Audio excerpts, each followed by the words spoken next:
Efed podcast, the podcast exploring our fantasy wrestling hobby, where the wrestling is written, but the characters are real. Hey everybody, welcome back to the Efed podcast. I'm so excited you decided to join us here this year for season 3 of the show. I'm Mikey Unlikely, the host of the Efed podcast, back with my good buddy, my great producer, and the best Efed liaison in the game today, Brian. Brian, how we doing, buddy? Welcome back to the Efed podcast. I mean, that's a good intro, an odd one, but good, but odd. But yeah, I'm doing good. How about yourself, sir? I'm doing very good. Excited to bring you new content in 2022. There's so many twos, we don't know what to do's. 2022 is here. It's a new year. Brian, how was your Christmas? How was your New Year's? Oh, man, I can't complain other than a little bit of COVID. I mean, hey, we're rip raring, ready to go. Rip raring, ready to go. COVID, be damned. Snow, be damned. We're snowed in Ohio. Oh, geographical oddity. Happy to bring you this live broadcast. If you're watching on Twitch, yes, that's right, guys. We are going to be switching up to a live format soon here on the show, and you can catch it live at twitch.tv/the Efed podcast. If you want to check us out there, you can see the ins, the outs, and the in-betweens, Brian, of the show. Ooh. And what we're doing is we're recording the segments live. We're going to be doing the interviews live eventually, and when we get there, it's going to be a hell of a time, and I hope you can join us over on twitch.tv/the Efed podcast. .tv, yes. So what we're doing, it's going to be a live experience here on the show. We're trying to change the format up just a little bit. You'll still get your stream. Your audio feed will still show up on your podcast apps, whatever you're using. But in the meantime, we're also doing the live gimmick, and we will eventually be talking to the chat while we record. Yeah. I figure even worst case, the interview might be one live stream, and then the show another. But yeah, you could break it down. We could make it one really long process. But basically, we're trying to find any way to do all of this live to cut down on how much producing I need to do. Because if Fuzz is the bestest producer in the world, obviously we got to really get this down to like easy before we can let him take the helm. Yes, Fuzz can come in anytime and take over when he's ready, but in the meantime, that's not going to happen. So what we know is that we're going to try some new stuff. Yes, a little bit less producing, but still the same amount of fun. Yeah, a little bit less post, a little bit more fun. There you go. We go hard in the paint, so to speak. Brian, but today we're back with the Efed podcast. We're back for another season, and we're going to be talking about a new interview that we have pre-recorded and ready for action here today in 2022 on episode 86.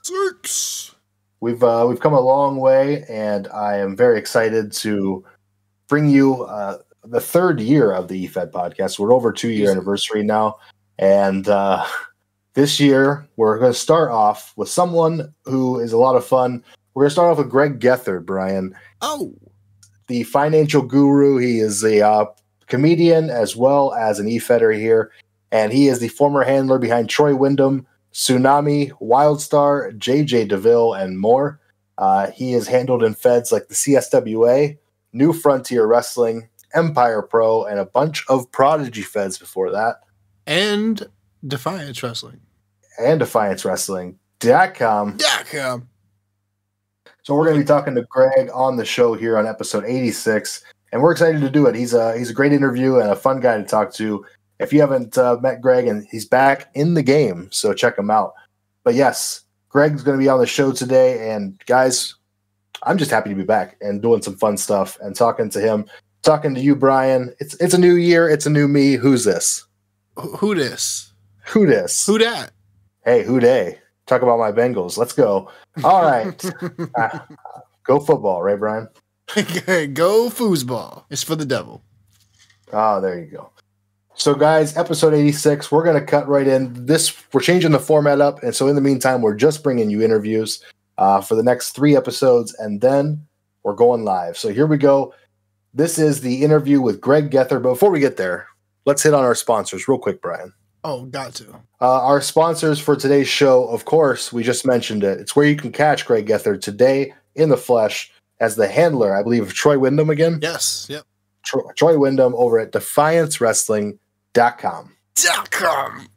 Not only is Defiance Wrestling my favorite angle fed, but it's yours too. DefianceWrestling.com has been around for quite some time, and you should check it out. If you're looking for an angle fed, it's got a great community of handlers, longtime handlers in the game. I've never seen a fed work so cohesively together to tell great stories. Oh, yeah, it's plugging right on, and shout out to Roland and Tom and Seth over there, really holding it down in my pseudo absence. I mean, I'm around, but they're doing their thing over there. Yes, DefianceWrestling.com, running like a well-oiled machine, thanks to those fellas. But also, let's talk about if you're into roleplay feds. I know just the place for you, Brian. Who's into that? It's classic-wrestling.com. Right now, we're looking for a few good baby faces. Excited to have you on and fighting against some of the top heels in the industry. Oh. What we are is an 80s style micro fed, 750 word role plays, bi-weekly, and we have an 80s studio style about our wrestling. It's a great time. It's a blast from the past. And if you're excited and interested, check out classic-wrestling.com. We've got a beautiful website. Thank you very much. And we can't forget about the one, the only, EWtees.com, where you can get a t-shirt made up for your character, your tag team, your stable, your fed, anything you want a t-shirt made up for your grandma. It doesn't matter. EFedtees.com is your source. We'll make up custom t-shirts. If you got a design, we can slap it on a shirt and get it to you. If you don't have a design and you need one, we've got that covered too. Check it out at EWtees.com, EFedtees.com. That's the place to be for all your EFed merchandise, hats, t-shirts, hoodies. It don't matter. We got it. Underwear. Yeah. Check it out. EFedtees. I mean, if you need underwear for your grandmother. EFedtees.com. And we can't forget to talk about Occupy Pro Wrestling, putting the smart back in smart mark. Back in smart mark. A great wrestling community with EFed elements as well as wrestling, live reaction videos, YouTube content, and more. Podcasts. We're about to hear about it. Podcasts, live stuff, and a great Discord community. Check out Occupy Pro Wrestling right now, and you're about to hear about it on these commercial breaks.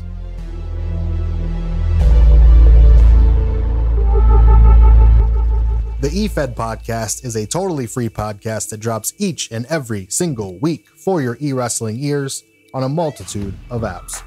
If you'd like to support the show, however, the best way to do so is over at patreon.com/EFed podcast. For as little as $3 a month, you can support both Brian and myself as we crank out more e-wrestling content with perks such as early releases and special Discord designations.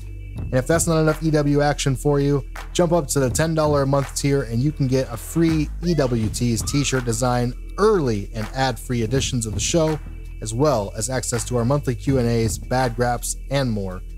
And if you'd like to be a sponsor on the show and get your ad played, the best way to do that is the sponsor level on Patreon with all of the previous perks plus weekly commercials on the show.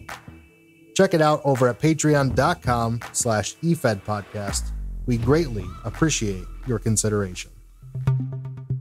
Occupy Pro Wrestling, putting the smart back into smart mark since 2012, with a community on Discord and message boards, merchandise, a weekly vodcast on Twitch, and much more. Check out everything from us and our site partners at OccupyProWrestling.com. Efed Tees, the #1 source for Efed merchandise, offering custom merchandise made for your wrestler, tag team, stable, or Efed. Whether you want a high-quality t-shirt, face mask, hoodie, hat, it doesn't matter. We can help you out over at EFedtees.com. Do you have a custom logo for your wrestler? Awesome. We're going to slap it on a shirt and help you out real fast. If not, no problem at all. We have a custom design service too. You can work with a graphic artist to get the perfect design made for your character. Go on over to EWtees.com and click on Want a Shirt to get your shirt started. EFedtees.com. For over a decade, Defiance Wrestling has redefined what an E-Fed can be. An angle fed with a rich history and a colorful cast of characters, Defiance Wrestling offers a drama-free environment with some of the most experienced and talented writers in the history of the game, with a level of consistency that few other promotions can offer. With on-time events, micro offerings, and even a long-form in-character radio show, as well as a forum home on the classic EWrestling.com, nobody, I said it, nobody does fantasy wrestling quite like Defiance. Come, see what all the buzz is about. Come check out DefianceWrestling.com. You heard me. It's DefianceWrestling.com. I'll see you there.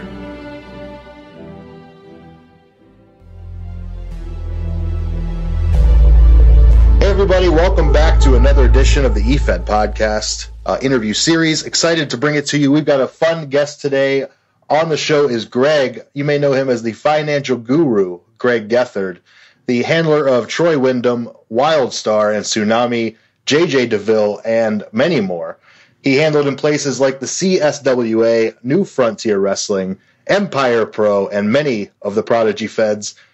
We're going to talk to him here today. Gregg is also comedian as well, so we're going to talk to him about that a little bit. Gregg, how you doing today, buddy? Oh, I'm doing it, Mikey. I'm living the dream. Here I am, waiting to talk about my shame, my shameful past. It's fun. It's fun knowing that we're adults scheduling time to talk about e-fedding on a podcast. Hey, I have. We can even talk about a little later on my new hobby. That's just as stupid. Oh, we're going to talk about it. I can't wait to gloriously stupid. I can't wait to bridge over into some of that and talk about the e-politics, but we'll get there. It's a game just like ours, guys, but it's all politics. So if you haven't had enough politics in the last few years, here's a way to get even more. Well, Gregg, talk to me about how you became a wrestling fan. When and how were you introduced to pro wrestling? I have always been a fan of wrestling. I can't even remember the first match I remember seeing. I don't know if it was the first time I saw wrestling, but the first time it was embedded in my memory is when Randy Savage won the Intercontinental title off of Tito Santana. Yes. Via the usage of brass knuckles. And I was probably I don't even know how old I was, probably 5 or 6.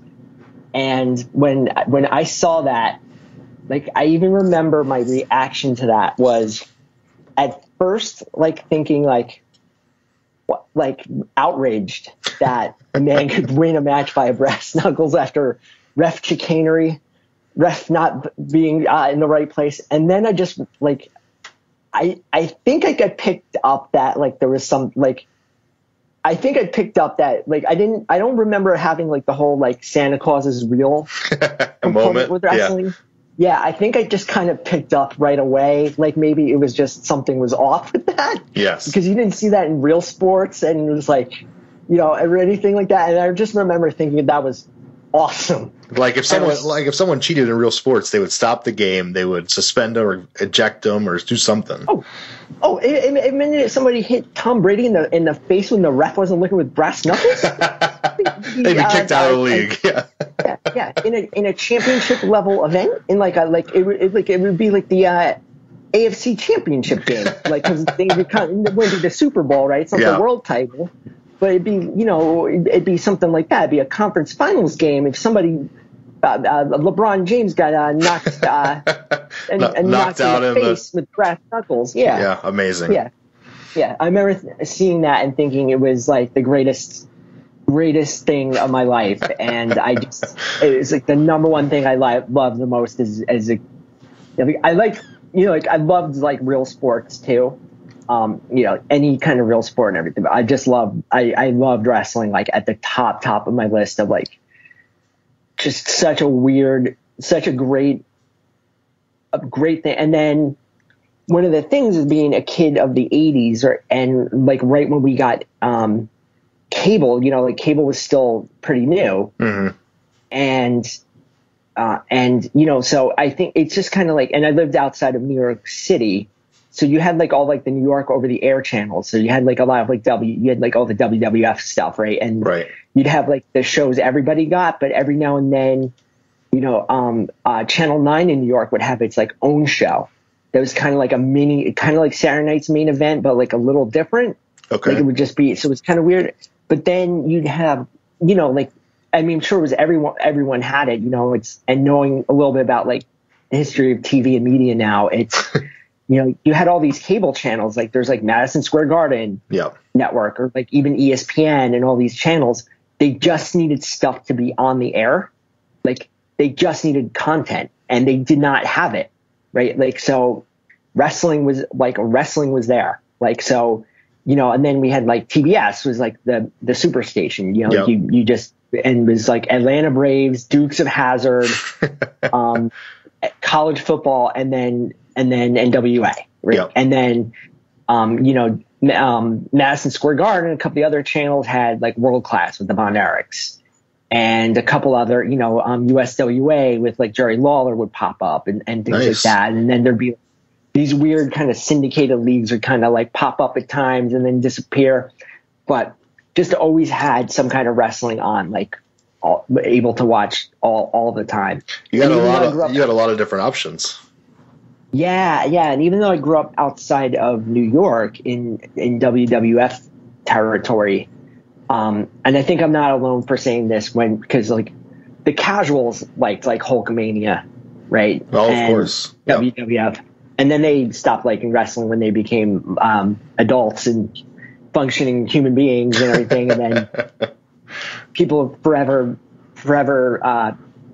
immature children like me, you know, the real ones, you know, like we went to, you know, like, yeah, I like, you know, like I'll watch the WWF, but like if I could have it NWA and WCW, like then I got something for real. Like I got the Horsemen, I got real wrestling. I got Legion of Doom, and you know, I got all these. I got these crazy, like awesome, you know, like really awesome people, with characters, and everything like that. And the wrestling's really good, and it's different too, you know. And it's like but yeah, so I had a lot of options, but I just always liked the dumbest thing in the world, like fake fighting.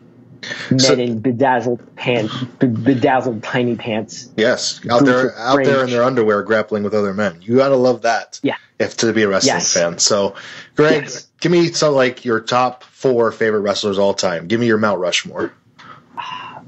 Eddie Guerrero. Okay, good answer.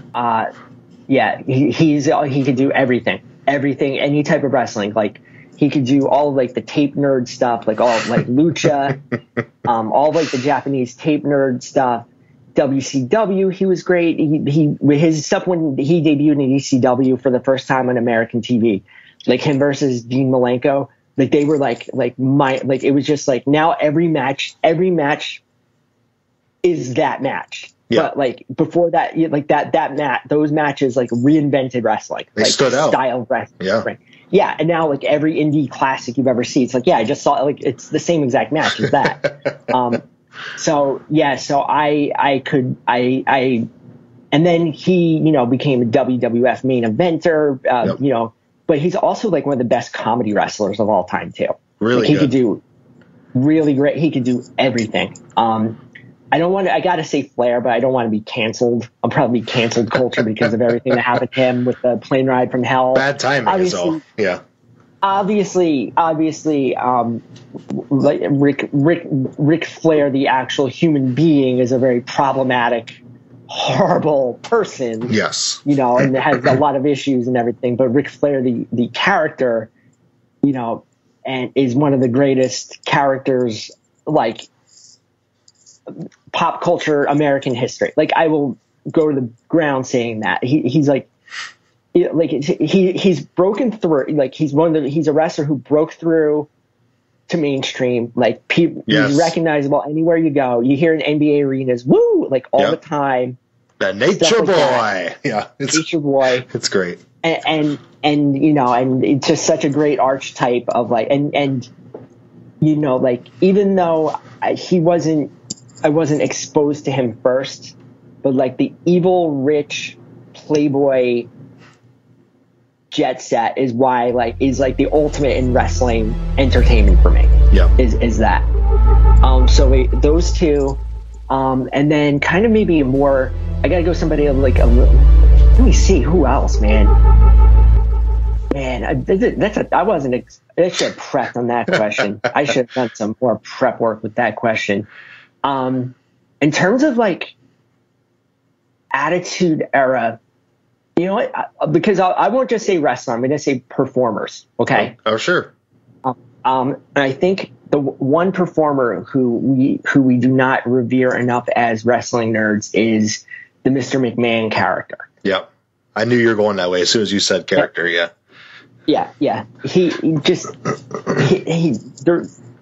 reason why WWF won the wrestling war, right, is because of him. Yep. Right. Austin and Rock and Foley and all them were great. They were all amazing wrestlers, right? Like, they're amazing every part of characters and wrestlers and performers, everything. Rock deserves to be the biggest. No surprise to anyone who saw him in wrestling that he's the biggest movie star in the world. Yep. No one would. It's like, yeah, I believe it. Totally believe it. But the difference was that you had Mr. McMahon as the ultimate villain, right? And he was just the best villain because people always got over on him. Yeah. He always. Everybody in the world wants to take a good swing at their boss. Everybody. And so you give him that character. You can put him against Austin, The Rock, Foley, Big Show, whoever, and it makes sense. Everybody wants to punch their boss in the head. Yeah, and then but here's the thing: is he's so good at like taking the beer bath or the milk bath or just being over the top, over the top. He's willing to do anything to lower himself. Because he just knows automatically though, like, well, I can do this, but he's still the authority figure in the storyline. So he just knew he could go, play as low as possible and always put like, it's like Bugs Bunny, Bugs Bunny and Wile E. Coyote, like he could always be Wile E. Coyote. Yeah. And he knew how to, one of some of the best facial expressions you've ever seen a performer make, and one of the things is like in performing and comedy and theater is like played in the back of the room. Yeah. And that's what the WWF does. Like WWE does so incredibly well is like they perform it. So if you're in the back room of a 80,000 seat dome at WrestleMania, you still think you're at ringside, and Vince McMahon is the greatest at that. The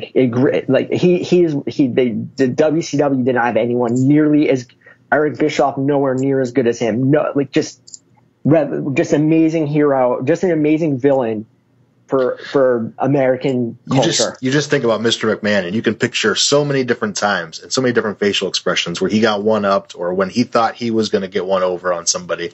You can picture every time in your head because it was classic. It was great stuff. So you got Eddie Guerrero, you've got Ric Flair, and you've got Mr. McMahon. Hit us with that fourth one, Greg.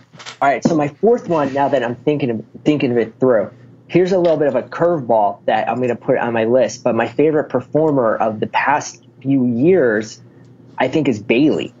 Bayley, I like that. Going in a whole different direction and hitting us with the best female wrestler. And honestly, I'm a Bayley fan myself. I think she is underrated and very, very good, especially as a heel. Very good. Oh my God, right? Because once NXT became the current form it is, when it became like at Full Sail and I was such a huge fan of it like right away because I just got to see all these things thrown at the wall and see what sticks and what works and and it was really cool, and you got to see like Bo Dallas is the world champion, and just like goofy, like I love that. Like that's one of my favorite characters too. You just got to believe. Yeah, and then you see like Sami Zayn without the mask for the first time, but figuring out his character, his voice. and then you got Pac and when he was Adrian Neville. Yep. But then you see like the horsewomen, you know, like when they started, and it was like, you know, like because the first woman who there was like really like good was Paige. Yeah. She was like, and then Emma came out, and Emma was like dancing. She did, like, yeah, she had her like Elaine Bettis character kind of thing. Love that dance. But then Sasha Banks and Bailey and Charlotte, who I think Charlotte's so underrated. So good. My God. She's so good. People hate her. She's the best women's wrestler in the world today. You know, and Becky Lynch was the clearly in fourth place out of those four. But Bailey, when she found her voice as like, you know, like just I'm just so happy to be here, Mark character. And then when you got to see her develop and figure out her voice was like, you know, like she moved on from being like, I'm just happy to be here to I want to win, but like I'm not able to because of I'm a good person and I'm constantly cheated.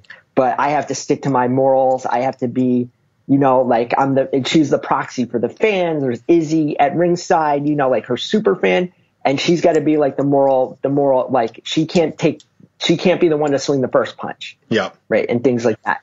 And she just had, those two matches with Sasha, I think are like, those two matches are the one in Brooklyn and the Iron Woman, two of the best matches of all time. There you go. And then if we all famously remember, the other three, they got the call up first, and Bailey got stuck behind in NXT. Yep. But part of the thing that happened with that I think was really, really telling is that, like, it definitely probably sucked to feel like Bailey in that situation, but Bailey kind of ran the show. She kind of ran NXT, and she had matches with Nia Jax. She had matches with Carmella. She had Asuka eventually, you know, like it was just so she kind of like from there, like kind of was like the gatekeeper. Yeah. And more importantly, like the storyteller, you know, like she was like the one like who, and you could tell she was learning, the one who was like kind of calling the matches a little bit, I guess.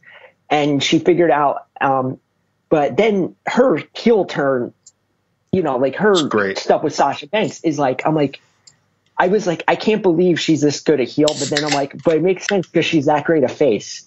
She's just great. She's just a great, all around great performer, and she knows how to connect. She knows how to, when she came out and she destroyed the wacky arms in her match against Charlotte, I was like, I'm in on this, you know, and she black eyeshadow, you know, she like started, made her hair like a Karen haircut. Yep. Stuff like that. You know, she just so obnoxious. She just figured out how to do that, and just an amazing performer. Like so amazing Hall of Fame level performer. I love that answer. Those are my four. And I like all four. Yeah.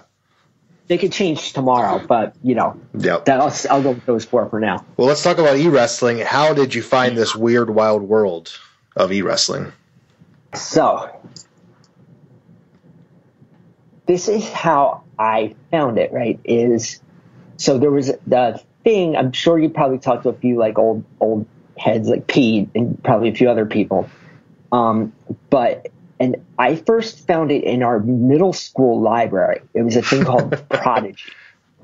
And it was just like, you know, like you called over your phone and you heard the modem and everything like that. And there was like all these weird things. And with Prodigy, like, so this is like 1989, probably. I was in middle school. They were trying to do something then when you could order groceries online. Wow. Like they were trying to pilot that back then. Right. And with like a 1200 baud modem or whatever. And then I don't know what else was on there but I was just like, oh my God. And I used to go to the library, like during lunch or, you know, I broke my collarbone in middle school in 8th grade, so I couldn't play gym. So I'd be in the library. I would always like hijack it from everyone. So I'm like, what? So then I convinced my parents to get it, and they did. And of course, since I'm a wrestling fan, the first thing I did was find the wrestling areas. Like, duh, like it's number one. First thing you're gonna do, search. wrestling. Done. Number one thing, quickest thing possible. And then from there, it was like easy to find like Efeds from there. Like it was like all part of the same group, and you just kind of see it. And when I saw it, I'm like, what is this? Ooh, I found a hole. And it was really, it was just really pretty great to see that. It was just pretty, like, real quick. I'm like, I found something that I'm gonna like doing. Yeah. Like it was pretty immediate that I'm like, I really like this. So, do you remember the first Fed you joined? Trying to think. I remember my first wrestler I created. Okay, hit us with that. Fed, I don't remember. My first wrestler was a character called the Mighty Impala. Okay. Which, the character was like an African chieftain, like a young African chieftain who was some kind of wrestling savant in African forms of wrestling. And it's from, I believe he was from Burkina Faso at the time. I may have changed it to Ivory Coast later on at some point or something like that. But yeah, and I probably got inspired by that because I was into comic books, and just from even though there was no book of him at the time, but like Black Panther was still in the Avengers. Okay. And if you have like all the Marvel yearbooks and those kinds of things, you could see like who the other people were and everything. And I remember seeing like Black Panther, like, oh, that's cool, an African character. Like for some reason, I kind of thought that was cool. Well ahead of everyone else, decades later. Now, so that kind of was like my inspiration for it. Was that probably? And so the character, tell us about the character. How bad were your first role plays, or were they angles? Oh, I was in 8th grade. I was in 8th or 9th grade. They were probably terrible. I mean, not probably, they were terrible, but we were all terrible. Because like the ecosystem at the time, right, was like you go into like this, it was kind of like message boards, right? This is the first time people are accessing the internet almost ever. Yeah. And it's not even called the internet yet. Yeah. Like no one even knows to call it the internet. It's not even the internet yet. It's just Prodigy, and then eventually it's the information superhighway. Right. Well, there were also like these local things, like local versions of Prodigy called BBSs, bulletin board services. That if you were like a nerd kid, like I was, like there are probably like 3 or 4 of them in your general area. That like all like the other nerdy computer geek kids, like all. You found out about them. So I don't even remember how I would have found out about them, and then you called and there's different games you could play and talk to people, stuff like that. But Prodigy was like the first like commercial one, like even before AOL, like it was well out before, way better and way out before AOL. And, so there were just like literally there'd be like I don't even want to know, I had dozens of leagues, right? And you just see like all of them would have like these, like their, whatever their initials were, right? And they would only list alphabetical order. If memory's correct. So you always wanted to see, so you always saw a lot of like A's. Yeah. A lot of leagues that began with A probably. And you just go on down the list. And then, so you just go on down that.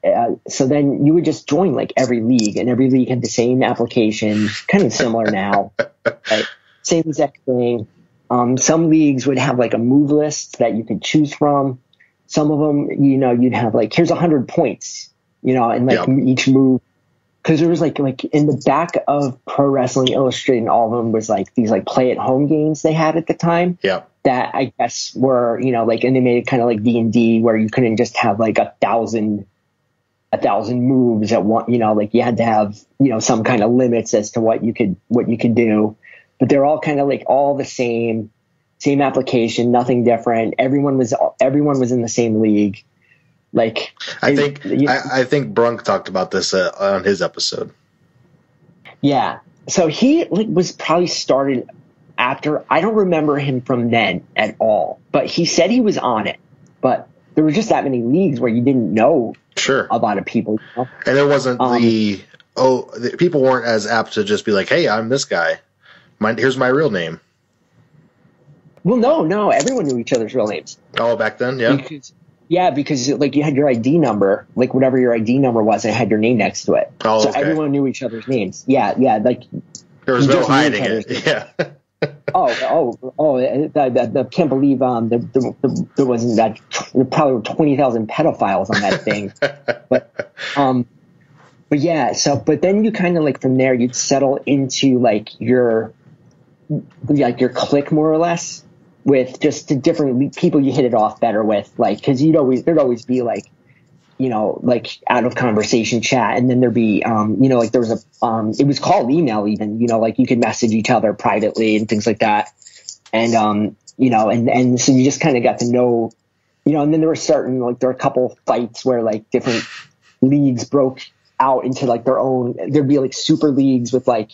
There'd be like a super league with then like 15 leagues in this super league kind of thing. It was always like evolving. There's always other fights, but you just kind of found like your group. Yeah. And, and I found like one group of leagues with like the same people. And then another thing that we would do is, like, I forget if it was after they started making it like a per minute cost model. Because then it was like how much they started doing it, like a pay for like how much you're using it. It used to be a monthly thing, but we used to even have these things called, we called them UGs, which were undergrounds, which were, or maybe it was just like we wanted to do it privately or something like that. I can't remember, but you could set up like an underground like message board kind of thing, or like email circle. I can't quite remember what it was, but it wouldn't be on like the public forums. Okay. And it'd be like invite only. So just be like, yeah. And so it was like probably like eight of us in the same group of people who all did it. And, sometimes I'd run a league, sometimes somebody else would run a league, kind of thing. And you do that for a couple weeks. And then you'd all, a couple months or whatever. So it was all kind of pretty fun like that, But yeah, there were a lot of people who, like, I don't even want to know how many numbers of people were doing it. Like there were probably a lot.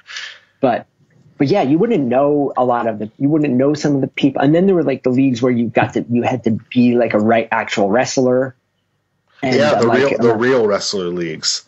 Yeah, and like. I never understood that. Like that wasn't like, I never got into that. But then like another thing is like all of us back at that time you would create like dozens of characters. Yeah.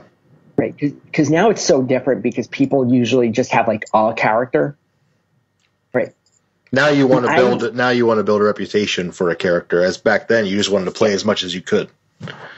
Yeah. And you would create a character, and then like you'd be in a league, and your character would lose like once, so then you'd quit with character. You just make a new one.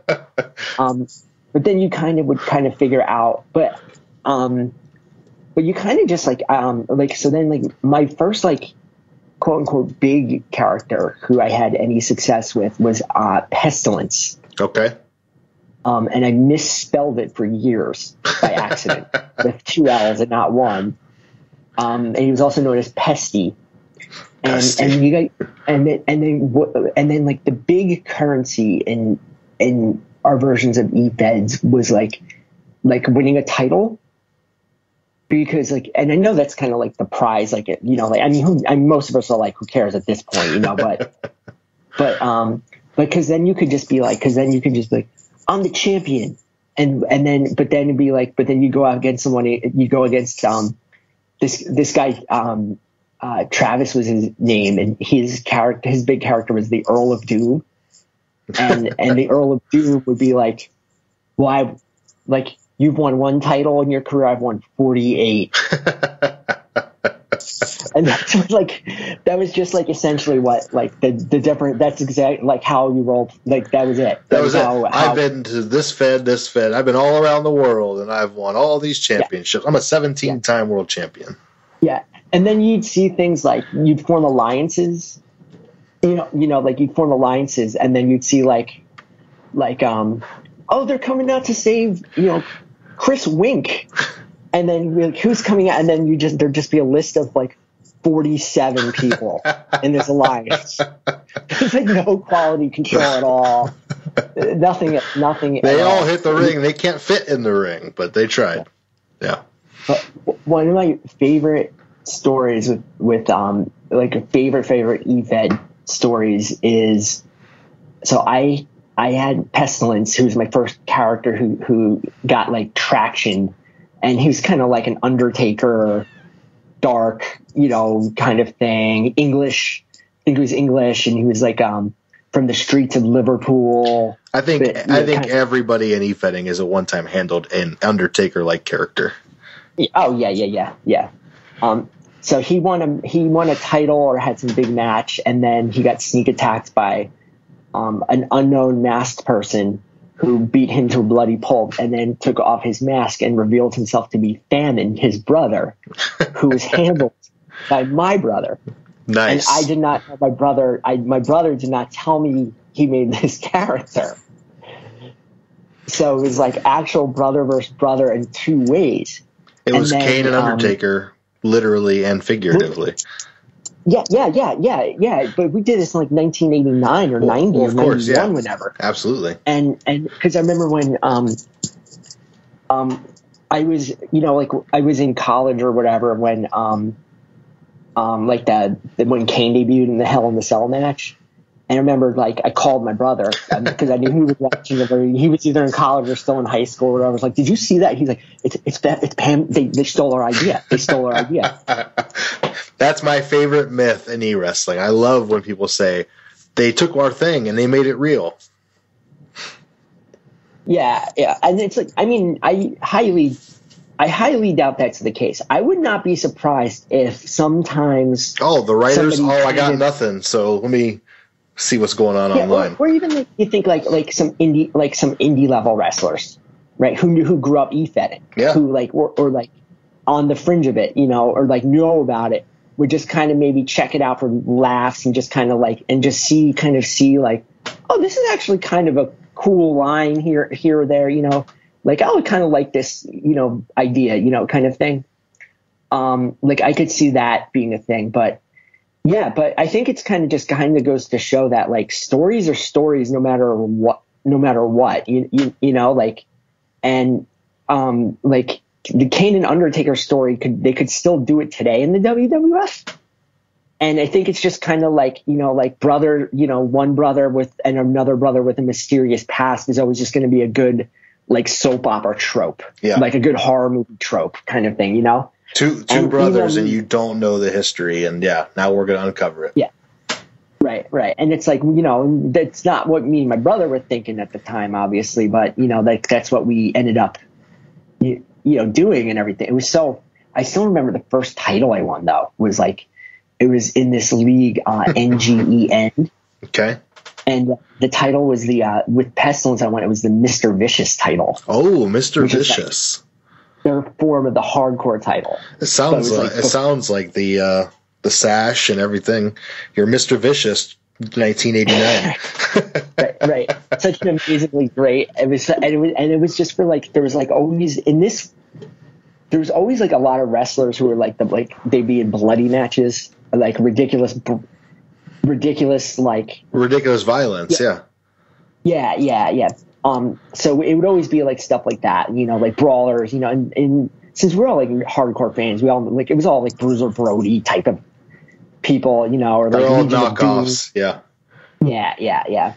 But so that was kind of it, the early days. And then I kind of, like you everyone who's old that's done this way too long, like, knows about like Chad and Steve and the CSWA. Yeah. And they were, because I'm listening to Pete's episode when he was on, and like they were like the league, like the league that was like that people were in, and they were part of. I don't remember who fought who or whatever, but like I was in their league, but not in their clique, right? Because but some people like you would not be like if you were in another person's, if you were in one clique, right? You couldn't be in a different one. Yes, that exists. Yeah. That exists today. Yeah. So there was some big, like one of the first big message board fights I ever saw like that. I was not involved in this one, but Chad's group got into a fight with like my group, and I don't, whatever happened. And so that's just kind of why I was like, well, I'm more friends with these guys. I kind of know them better. I'm in this group. But then I was in CSWA. And I always like kind of, I never had a character that like clicked or did anything with them, but I kind of just started exchanging messages with them or whatever, and kind of just like hit it off with them. Right. And then they started getting chat rooms too on Prodigy. Yeah. And then, so then you had the chat options, and then you just start, that's another way where you start talking to people, and hopefully not predators, but and there were a lot. Yeah. But we just started talking, and then just kind of realized I had hit it off with them, and sense of humor, whatever thing you talk about when you're a teenager kind of thing, and kind of. It's really cool how as the technology evolves and they add different features, you're still implementing them right into Efedding right away. Oh yeah. Like you would just kind of plot angles out. Like that's when you would kind of plot it. That's when you would kind of plot it all out and everything. So you mentioned plotting angles, but most of these feds you're in, the CSWA and so forth, they're roleplay feds. They're competition. Yeah, no. Yes okay. and no. Okay. CSWA, they always had storylines with some of their big characters. They always had like an extended storyline that they wanted to kind of tell, and it would kind of be a little bit of both. Most of the leagues were like competitive, and then everyone claimed they had like a system, like a quote unquote system, like a D&D die system, and like retrospect, like nobody had not one. Like I know Chad and Steve did have one, because they actually started as a play-at-home league, and then they found out about Prodigy. So I think they actually did have one for some point in time, but those guys are always like, they always had like a mysterious kind of like, well, we maybe did this, maybe did that kind of about them that I always appreciated. And they but most of it was like always like was that, but then there would be some kind of soap opera elements at times you could kind of tell if you wanted to. So you had the option. You could angle things as long as everyone's on board with it. Yeah, but like actually, you probably just only had to tell like the one person who ran the league. Thing. We weren't like, none of us were really sophisticated enough to even know like how to like end a story. Yeah. You knew where you could have a good beginning. Hey, you beat me this week. I should beat you next week so that we're even and it looks good. Yeah, exactly. But we weren't, none of us we were kids. We didn't know how to kind of put it together yet. Absolutely. Yeah, I started at 12 and I was a terrible writer. I don't know how I even got accepted into half of these feds. I love that there's like elite like applications to it and everything now. Yeah, you got to kind of screen people out. but one of the we were joking before, it's because like I had all these questions I wanted to ask me, right? But because it's like I've heard the Pete episode, of course, because I knew he was talk about me at some point on there, so of course I heard that. And that guy's got like a photographic memory for every little thing, and I don't have any of that. Like I can't tell you when I did what. I know some characters did better than others, and things like that. But one of the things that like I wanted to say is like how did help you, and aside from like all of us were nerds, and all of us kind of felt like some kind of weird compunction to try and I gotta find, I'm a joint wrestling fans, joint lonely teenager who kind of doesn't feel like he connects with people all the time in real life. Yes. And I was small and, I was a smaller kid. And I got picked on a lot as a kid and everything. I think all of us have a component of finding relationships online as well with this.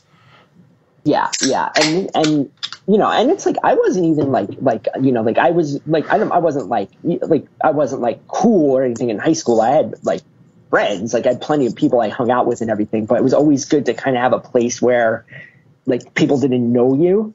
Yep. Like really know you could forge know? your own identity. You could be yourself and not be judged based on the way you look. Exactly, or people didn't know who you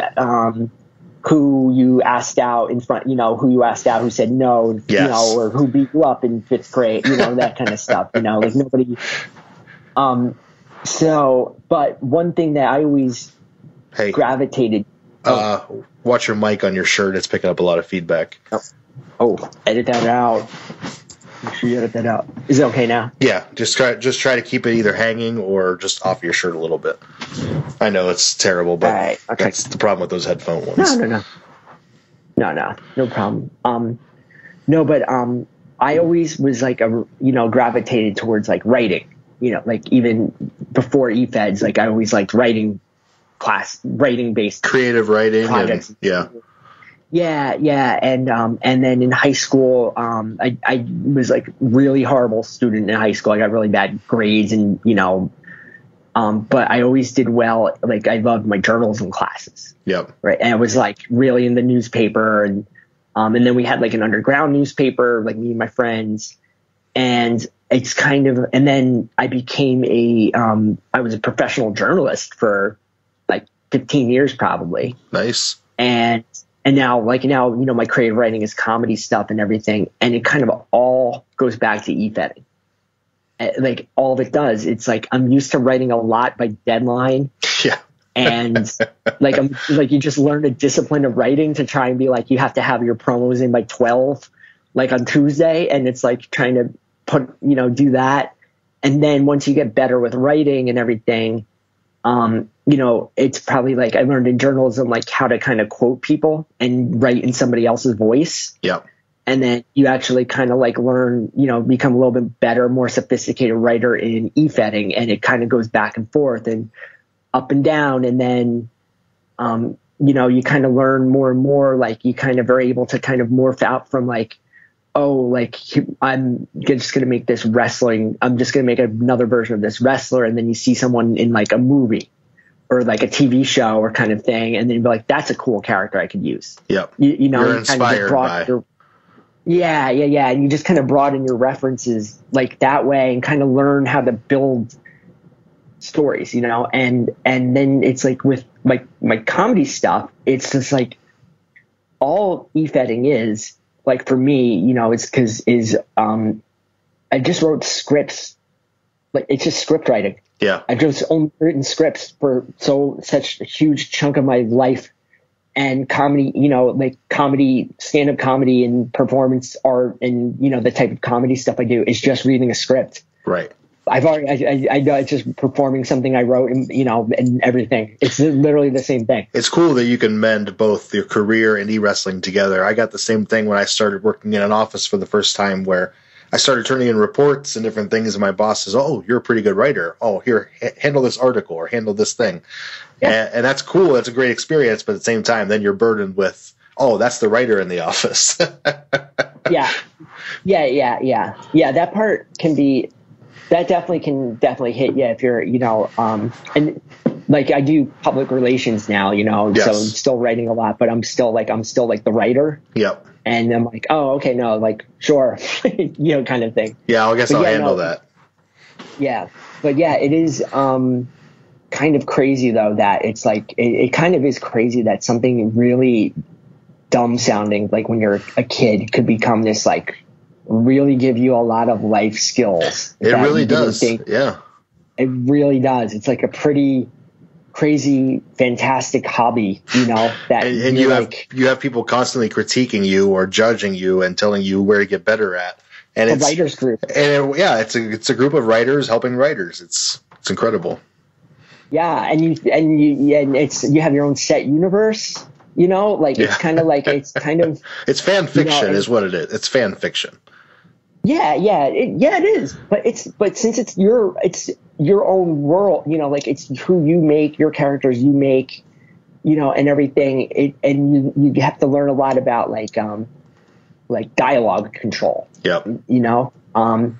And then you also have to learn about, I think one of the great things with e-betting is that, like, if you do have to write someone, if you, like we all have to do it, like you have to write a segment, it's your character and somebody else's character. Yep. And you have to write, like, you have to figure out how to write like that character. Right. So you have to kind of think how that works, How would this character interact with me? How would they interact in this scenario? How would they react to the environment? Yep. Yeah. Exactly. And also interpersonal communication with that, right? It's like, I don't even know how many dumb Efed fights I've been in over the years, but it's like, like, all right, I have to write this character, I have to write this match, and I know this character's losing, but how do I do it and communicate with this person in a way where it doesn't start a fight? Doesn't offend them that you handled either the character incorrectly or you quote unquote buried someone. Yeah. And then, like, you go to work in an office, and it's like, you have to kind of always figure out a way to kind of, like, you're not always going to get along with people at work. Yep. Or you might not always be, like, you might not have the same concept of how to get a project done as somebody you work with. Yeah. Right. And, how do you balance that in a way where you can progress with what you have to get done together? I am now a Fed head in e-wrestling, and I am a manager at work. And I feel like the two just melt right together to where they're transferable skills. I have to interact with people. I have to direct people. I have to keep everything in order. It's incredible. Yep. It's project management. It is. Yeah. It's project management and people management. It's literally, like, it's the same thing. It's like, and especially now for a remote world, even more so. Now, like, yeah, we have to work remotely. Like, yeah, we've been all of us, like, who've been doing this, however many people there are who do this, we've been steering remote project management since we were kids. Yep. So let's get back to the wrestling story. As much as the transferable skills is a great conversation, because it's very true. Where do you go? You're in CSWA, and you're telling me that you're not, the characters aren't really catching fire. You're probably shuffling through a few of them. When do you really grab hold in e-wrestling and do some damage? So, once I kind of, like, would say, like, this is the maturity when I left, like, my first clique I was in. And then I got into a falling out with, like, the big deadhead owner for over, I don't remember why, I was like 16. But I was also at the same time starting to get, like, be pretty active in the CSWA stuff. Yeah. So there's just kind of like that, like, and then it's just kind of like, I felt myself kind of like, it's kind of like I jumped up a level, like I leveled up, because the CSWA was like, I always think everyone would probably consider that to have been like a better league with like better stories and characters. There's certainly levels to e-wrestling, and I'm not saying that every Fed isn't great. Every Fed has a unique feel and unique characters, but there is definitely, the ones where maybe some of the top role players are attracted to, or the top angle people are attracted to. Like, think, like, this is even before the internet was a word we used. CSWA already had like a Star Wars type of universe to it. Yeah. Because they created, for their play at home league, and then when they brought it online, they probably created like at least 100 characters. And some of them were used more than others, right? But some of them, like, they used a lot of them, and sometimes would cut, like what we later became called NPCs. Yep. Would cut promos as like one, a couple guys at a time, or you could take one or borrow one kind of thing. Work it into your story and use them to get beat. Yeah. So my first kind of character that kind of leveled up in CSWA, his was Tsunami. Yep. And that, he's like a Japanese Jushin Liger, Great Muta kind of hybrid. And then that also morphed right when ECW started becoming a thing. Yep. And I got access to ECW like really early on because it's on some weird cable channel. I bet. Like, you're in the area. You're somewhat local to it. So Yeah, yeah, and so I just saw it, and like it was like the first time I saw Sabu. I'm like, can we completely redo the Mount Rushmore? Because Sabu's got to get on there. Yeah, when you first see Sabu, is he still doing the board gimmick where he's the Hannibal? Yeah, yeah. First time I saw it is when he came out on the board and came out. Yeah, and you're just seeing this guy, like you're seeing this guy do like the backflip off the ropes to an empty table. Yeah. And you're just seeing ECW, like you're seeing like your people fight, like fans fighting. Like it's just like, well, this is not next level. But like literally Sabu, like I mean, I think he's so underrated because like he gave his body to the wrestling. Yeah, he really elevated like what you could do. You know, like and another guy. Well, I'm going off tangent, but Sean Walton was another guy like that too because he was like there was global wrestling and he was like such a great like prick heel, high flying heel and everything. But like you just saw those two, but especially Sabu, and you're just like your just mind is blown. Like I didn't know this was physically possible what this guy's doing. Like I remember seeing guys like that, and I'm just like, your just mind explodes. Right. So then like I kind of like ate that with Tsunami in that he became. And then, Paulie Dangerously was doing promos for Sabu. Yep. And I had a manager for him who I can't remember the manager's name. I cannot remember. I think it was like Hardcore Jimmy V or something dumb like that. And so he did like Paulie promos. He's like a Paulie ripoff. Well, Tsunami wasn't quite like a Sabu ripoff. Like he wasn't wearing like the Hannibal Lecter mask or anything like that. But he was Japanese, so he didn't, didn't speak I was always English. kind of dubious about his usage and command of language over the years. Because sometimes I was always kind of like really loose with that. But he gained a lot of traction with that in CSWA. He started getting a foothold.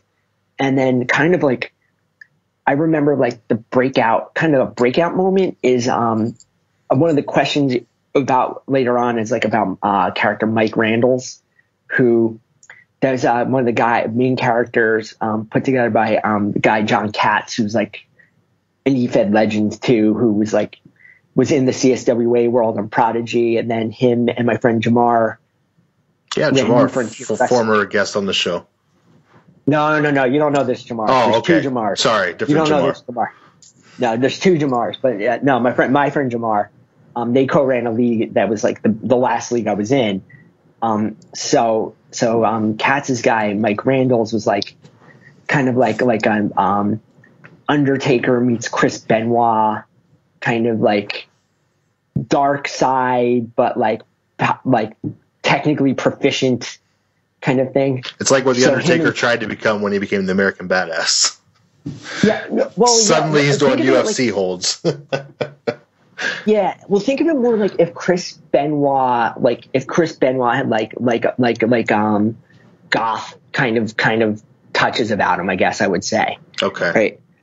Right. So they were just kind of, because Tsunami, like I gave him the nickname, the poster boy of the hardcore generation. Okay. Right? And he was like going to revolutionize wrestling forever with his hardcore style, right? And it was just like the Paulie ECW hype man stuff. Yeah. Just now in CSWA, it was like, I'm going to rename this CSWX for Extreme, like just stuff like that. And then which quickly became a trend in e-wrestling. Yeah. And then Mike Randalls was like a world champion level guy, and he was like the badass hardcore type wrestler. And so like that was like a natural feud brewing, and they had a match. And that match was like, I didn't write it. I think Katz probably wrote it. And I remembered like that match just being really, really good. You know, there are other, I don't that was the first match I really remember. Like, I don't even know how many hundreds of matches or whatever there were.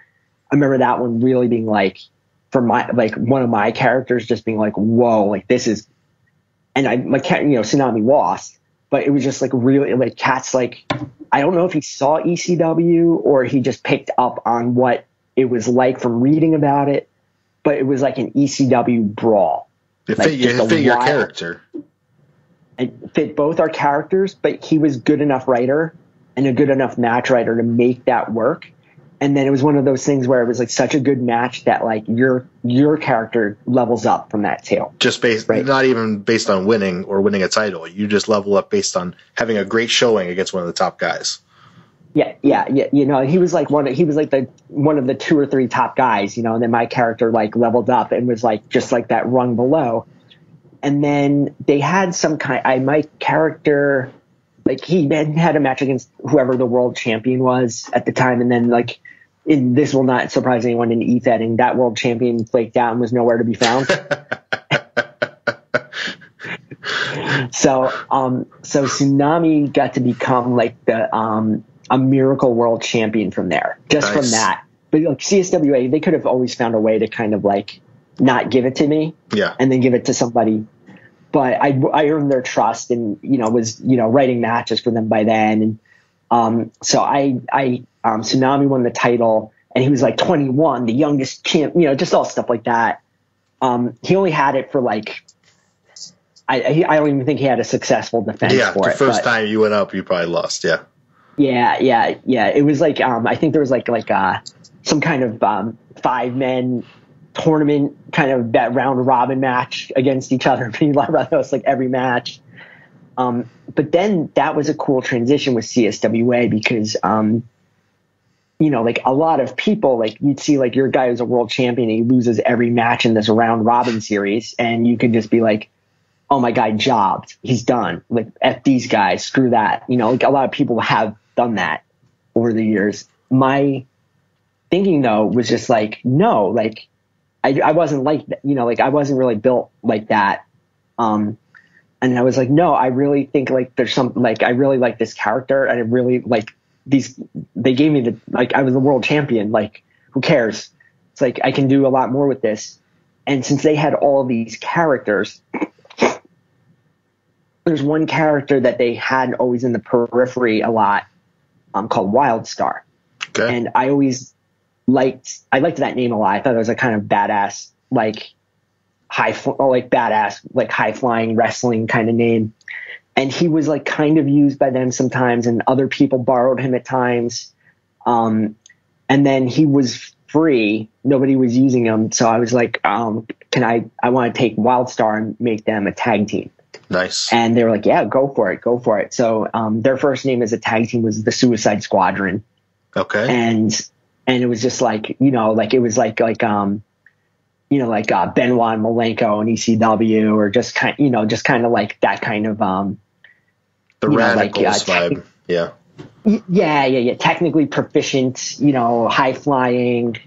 Kind of Wildstar was more like a technical master, and Tsunami was more like the high flyer brawler, you know. And they crossed, So, and then they always had like I used them like up until the end, like in some degree and everything. And but that was like the first time I borrowed a guy, and they really liked what I did with that. And then what they did is Steve's biggest character was Mark Windham. Okay. And Mark Windham was like one of the first 2 or 3 characters they made. Like they made like 5 characters right at the beginning, Chad and Steve, and like Hornet was one. Yes. Mark Windham Hornet always wins. Yeah, Hornet always wins. Yeah. and then Joey Melt was like their Flair ripoff. And then there were a couple others but Mark Windham was like Steve's character, who's the one who had like the good soap opera stuff. Okay. And he was like the living legend. He was like an all-American hero, like babyface Barry Windham. Cause you know, like we didn't have the foresight to change last names yet or anything. So, but then what happened is, there was like Mark Windham had a feud against some character, and it was his character in his soap opera who stole the nickname of the living legend from him and like tormented him and just like drove him into torment kind of stuff. So it made him turn him dark and brooding. You know, it was kind of a pretty cool story for when we were kids and everything. So then they made Troy Windham was the character's name. Okay. And they just kind of were like, and they had like a new version of Hornet too, like who, there was a character Junior Hornet, not him. That's a whole different other Hornet ripoff. Yeah. But they had like a new young Sting ripoff kind of character, and then they had Troy Windham, and I wanted him at first. I was like, hey, could I use Troy Windham? I want to make him. I think I could do a good job with him as like a franchise Shane Douglas type. There you go. And they're like all for it, right? And I remember I was like trying to write it. I was like writing it on the side, like in a notepad, like in my notepad in one of my school notebooks, or like on word processor or whatever. And like I just couldn't do it. It was too much of a ripoff for me. Like I just didn't want to. You didn't want to be Shane Douglas, yeah. Yeah, and then it just kind of like hit me is that like I just made him like, it was just like, I don't know where the idea came from or whatever, but he's like like I'm going to be the hero of Generation X, like I'm a Gen X icon, and it's like, and then like they kept calling, Gen X is like the slacker generation kind of thing. And it just became like, he's like, I want to be the next Kurt Cobain. I want to be the next Eddie Vedder. Wrestling means nothing to me. Like, like I'm this good at this. I don't have to work hard. I'm gonna slack my way to the top. I'm gonna do anything it takes to win, except actually training. I'm just gonna be sleeping I'm partying, and like I would do like write promos with him. Like he'd be in like some sports car with like groupies and like drinking a Slurpee, and then it'd be like I'd do things like he couldn't show up for a match on time because he was like arrested the night before for like slapping a cop in the face, or something like, caught with weed at an airport, just like that kind of like, like rock 90s, star, yeah, 90s rock star kind of stuff. And that was like really, and that was like, I got to use like a lot of my voice in that character, even though it wasn't me, like I'm not like that at all, but it's closer to reality than some of the other characters. Yeah, it wasn't even so much reality. It was just like I got to kind of put in like it was kind of like things like that was like the first character like I was like, I wish I could be this character. Yeah, I gotcha. Right. As opposed to like I'm writing a character. Like I'm like, I can put in things I would say in this persona's voice kind of thing. And me being like funny and a class clown always, like being kind of sarcastic and that could work. Like that definitely worked with the character a lot. And then was in high school, like into punk and indie music and alternative, like 120 minutes style stuff. And it's really funny because like the first time I communicated with you, Chad put up one of my old profile entries from some character I probably made and never even used. And his theme song was a song from this band Teenage Fan Club, or like this like 90s power pop band I liked as they're a total like rock, like dad rock nerd band from Scotland. And I was like I don't know if anyone, I doubt anyone else was like into like that kind of music, as much as I was. Like, everyone's like theme music was always like Metallica, kind of thing. Yeah.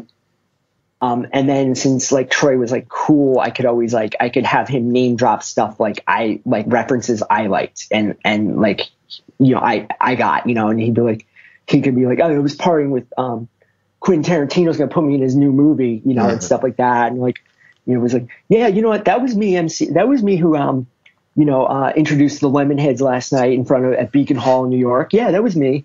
Just kind of like put in like stuff like cool stuff, and just kind of reference, like it was a good character building to kind of draw in more references from outside of where outside of the wrestling limitations and confines of where my characters were before then, into like what I liked for, real life stuff, You're now finally doing the thing where you take yourself and turn it up to 11.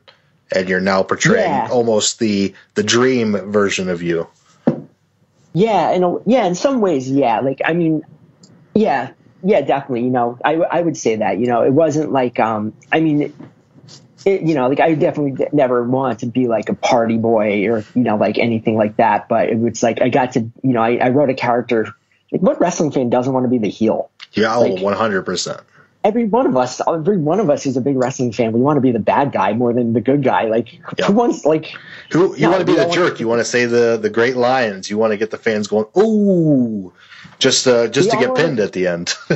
we all wish we could say in real life something that you're not allowed to say because of society. Yeah. We all wish we could be that person when it comes, and I had a character I could do that with, like, as me, with my personality in it, but not really. I don't know, like, my voice was really into it. So, all right, man. So Troy Windham is rocking and rolling. You've created the character. You've got him. He's already in a prominent position when he was made, and now you're trying to take him higher. Yeah. And then I had to leave Prodigy for a while because I went to college. Yes. Real life, so then, and girls and everything else. And then and my mom canceled it too. And then I ended up, Chad hooked me back up with an account.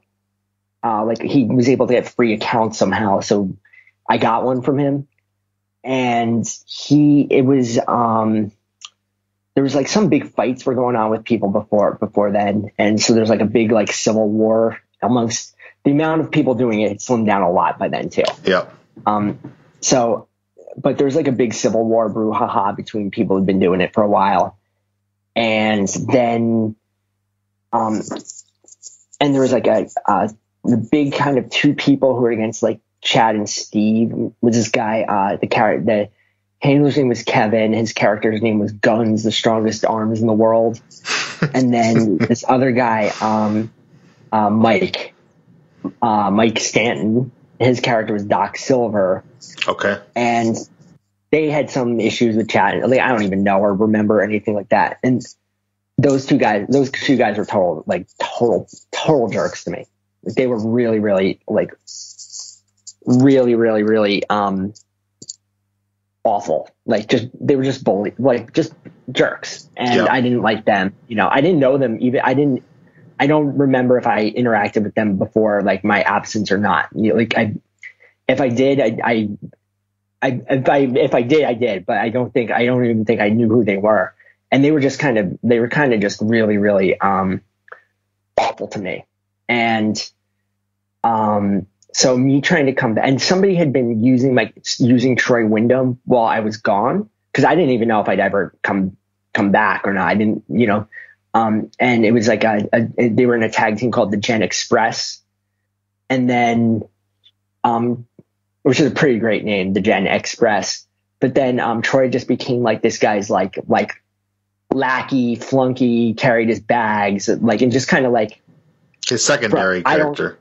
Yeah, and just kind of like tarnished like where I was at with the character and everything like that, and it's just kind of like, oh, well, this, but then I came back and took him and rebuilt him back up.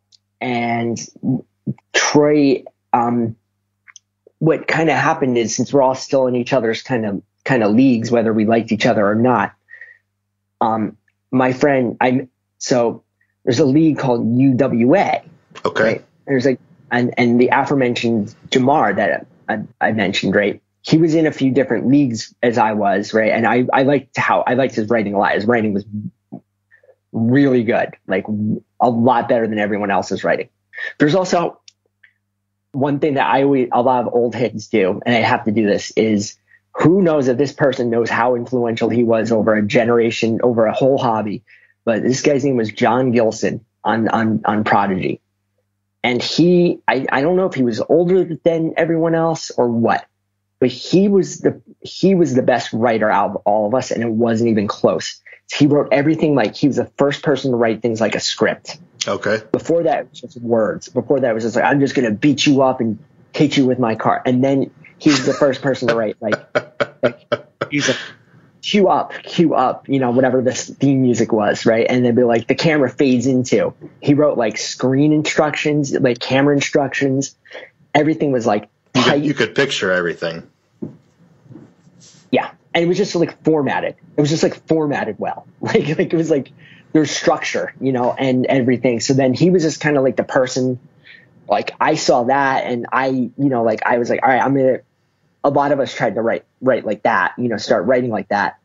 And then Jamar, he was like, he really showed, by then I was like a pretentious writer in college, and I knew what, who could write well and who couldn't. And Jamar I was like, that guy's a really good writer. Okay. But we didn't really interact. And then I'm kind of tripping over the punchline here, but I'm a sophomore in college, and I'm stumbling back to the dorm one night. It's like late at night. I'm with my friends, and all of a sudden I hear like, "Hey, you're Gregg, right?" And I'm like, "Yeah." He's like, "You're on Prodigy, right?" Like Troy Windham. I'm like, "What?" Because like none of my friends knew I'd been doing any of this. I've been kind of living this secret life. I was like, "Guys, I'll see you later."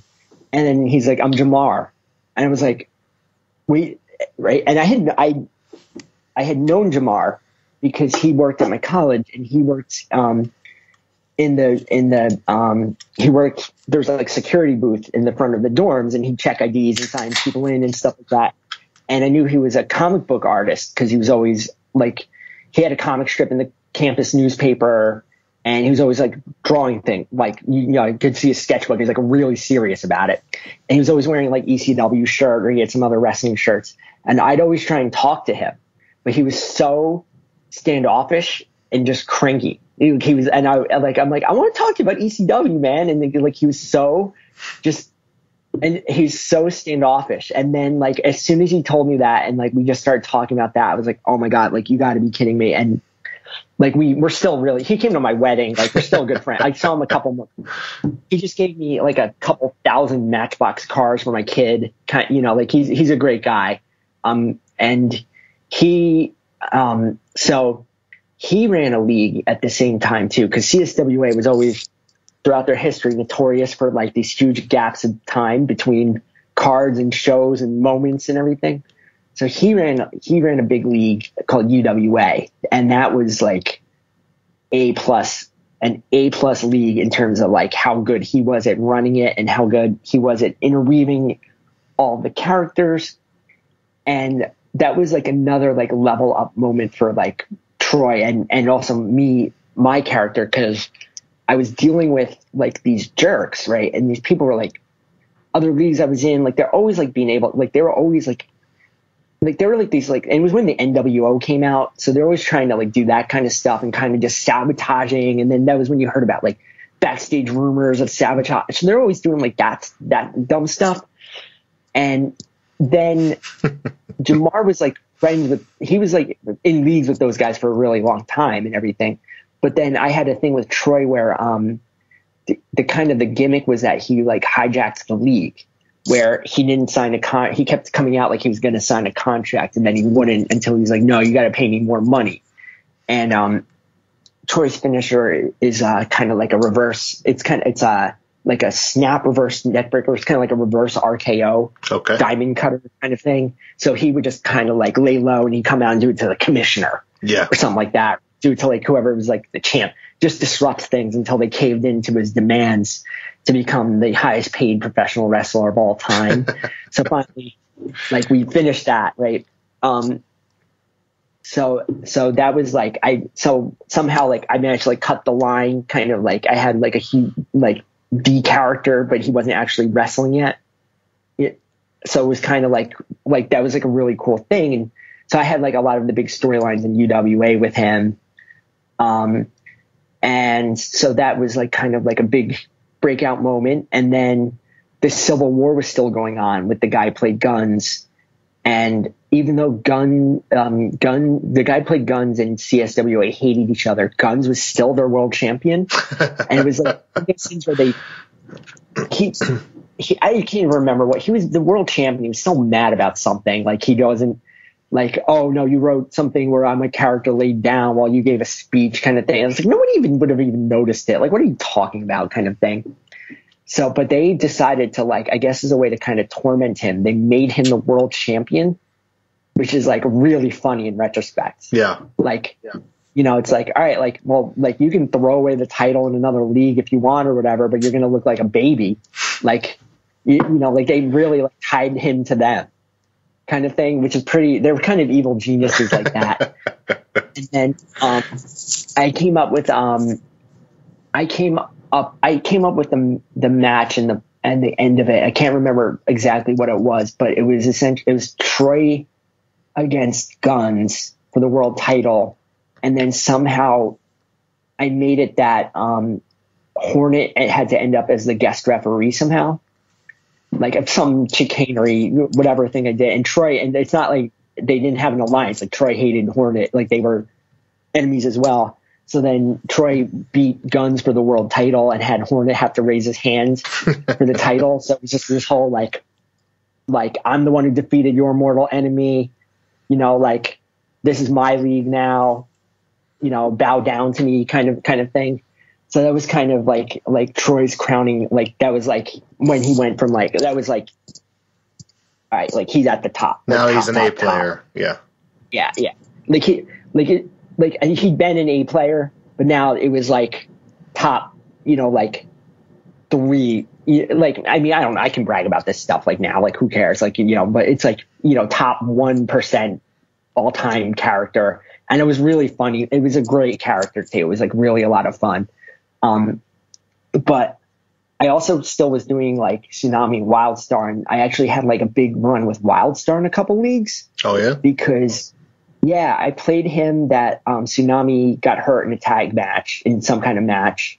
So he was out for a while. So Wild started to go become a singles wrestler, and I made him Wild 5-star, and he was just like a Rob Van Dam ripoff.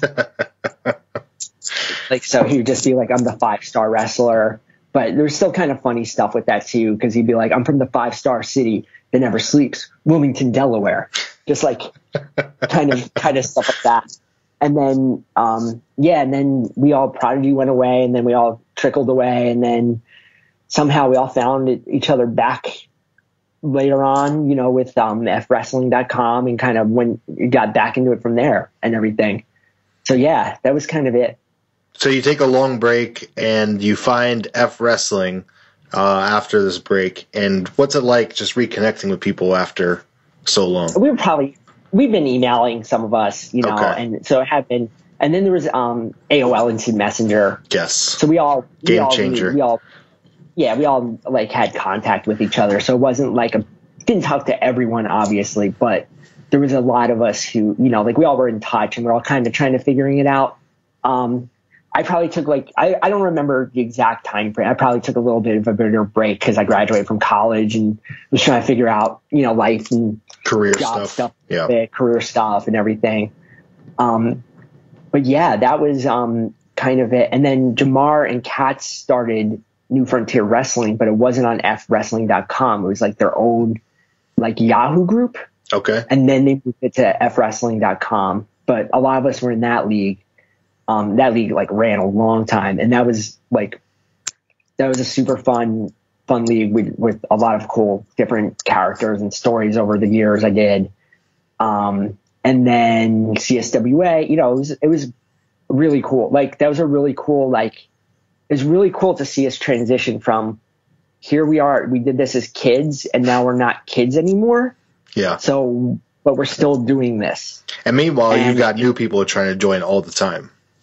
Because now you're online. Yeah. Now you're on the actual internet. Like the actual internet is here now, and now you're getting new people in, and you get to see what that was like too. There's a lot of like, that was weird because you'd see a lot of like you'd see all kinds of stuff. There's some good, some bad.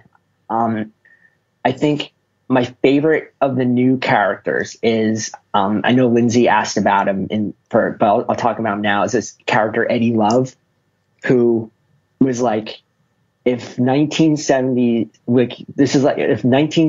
Ric Flair was in like this league was like 2003. So if like 1970s Ric Flair was like in 2003, what would he be like? Like it's still like the mullet and like everything else, like just, and the guy who handled this guy, his name was Ed, and he was like so funny. Like he was so funny. And I think this is also like a lot of the part where it's kind of like we all were still doing this, and we like wrote it seriously, but we all had like kind of a detached sense of irony about what we were doing too.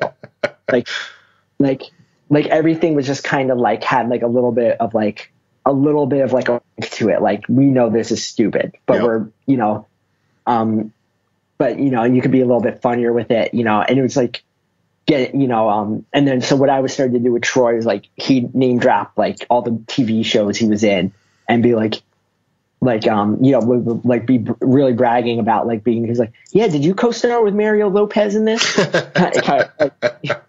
Just like act like, but then like other people had like this, you know, some kind of sense of humor as opposed to like picking up on it and being like, I don't care, that's garbage. Like, they'd be like, look, I know you're a big deal.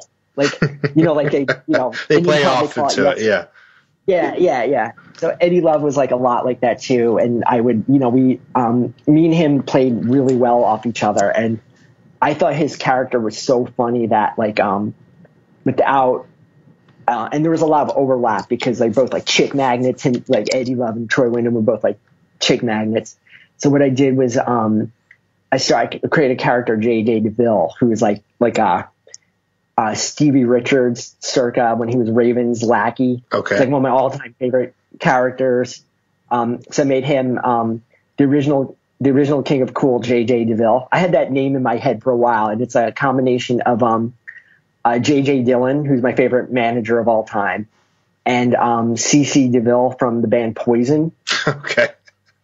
And so he'd be like, you know, like wear belly shirts, and he thought, you know, he was like just a dork with like a mullet in the, you know, and just karate moves and stuff like that, and be like, I'm the original King Cool, you know, but there's only one person cooler than me in this world, Eddie Love. And I didn't tell Ed that I was doing this character either. Like, I was like, I just like surprised him with this like lackey flunky.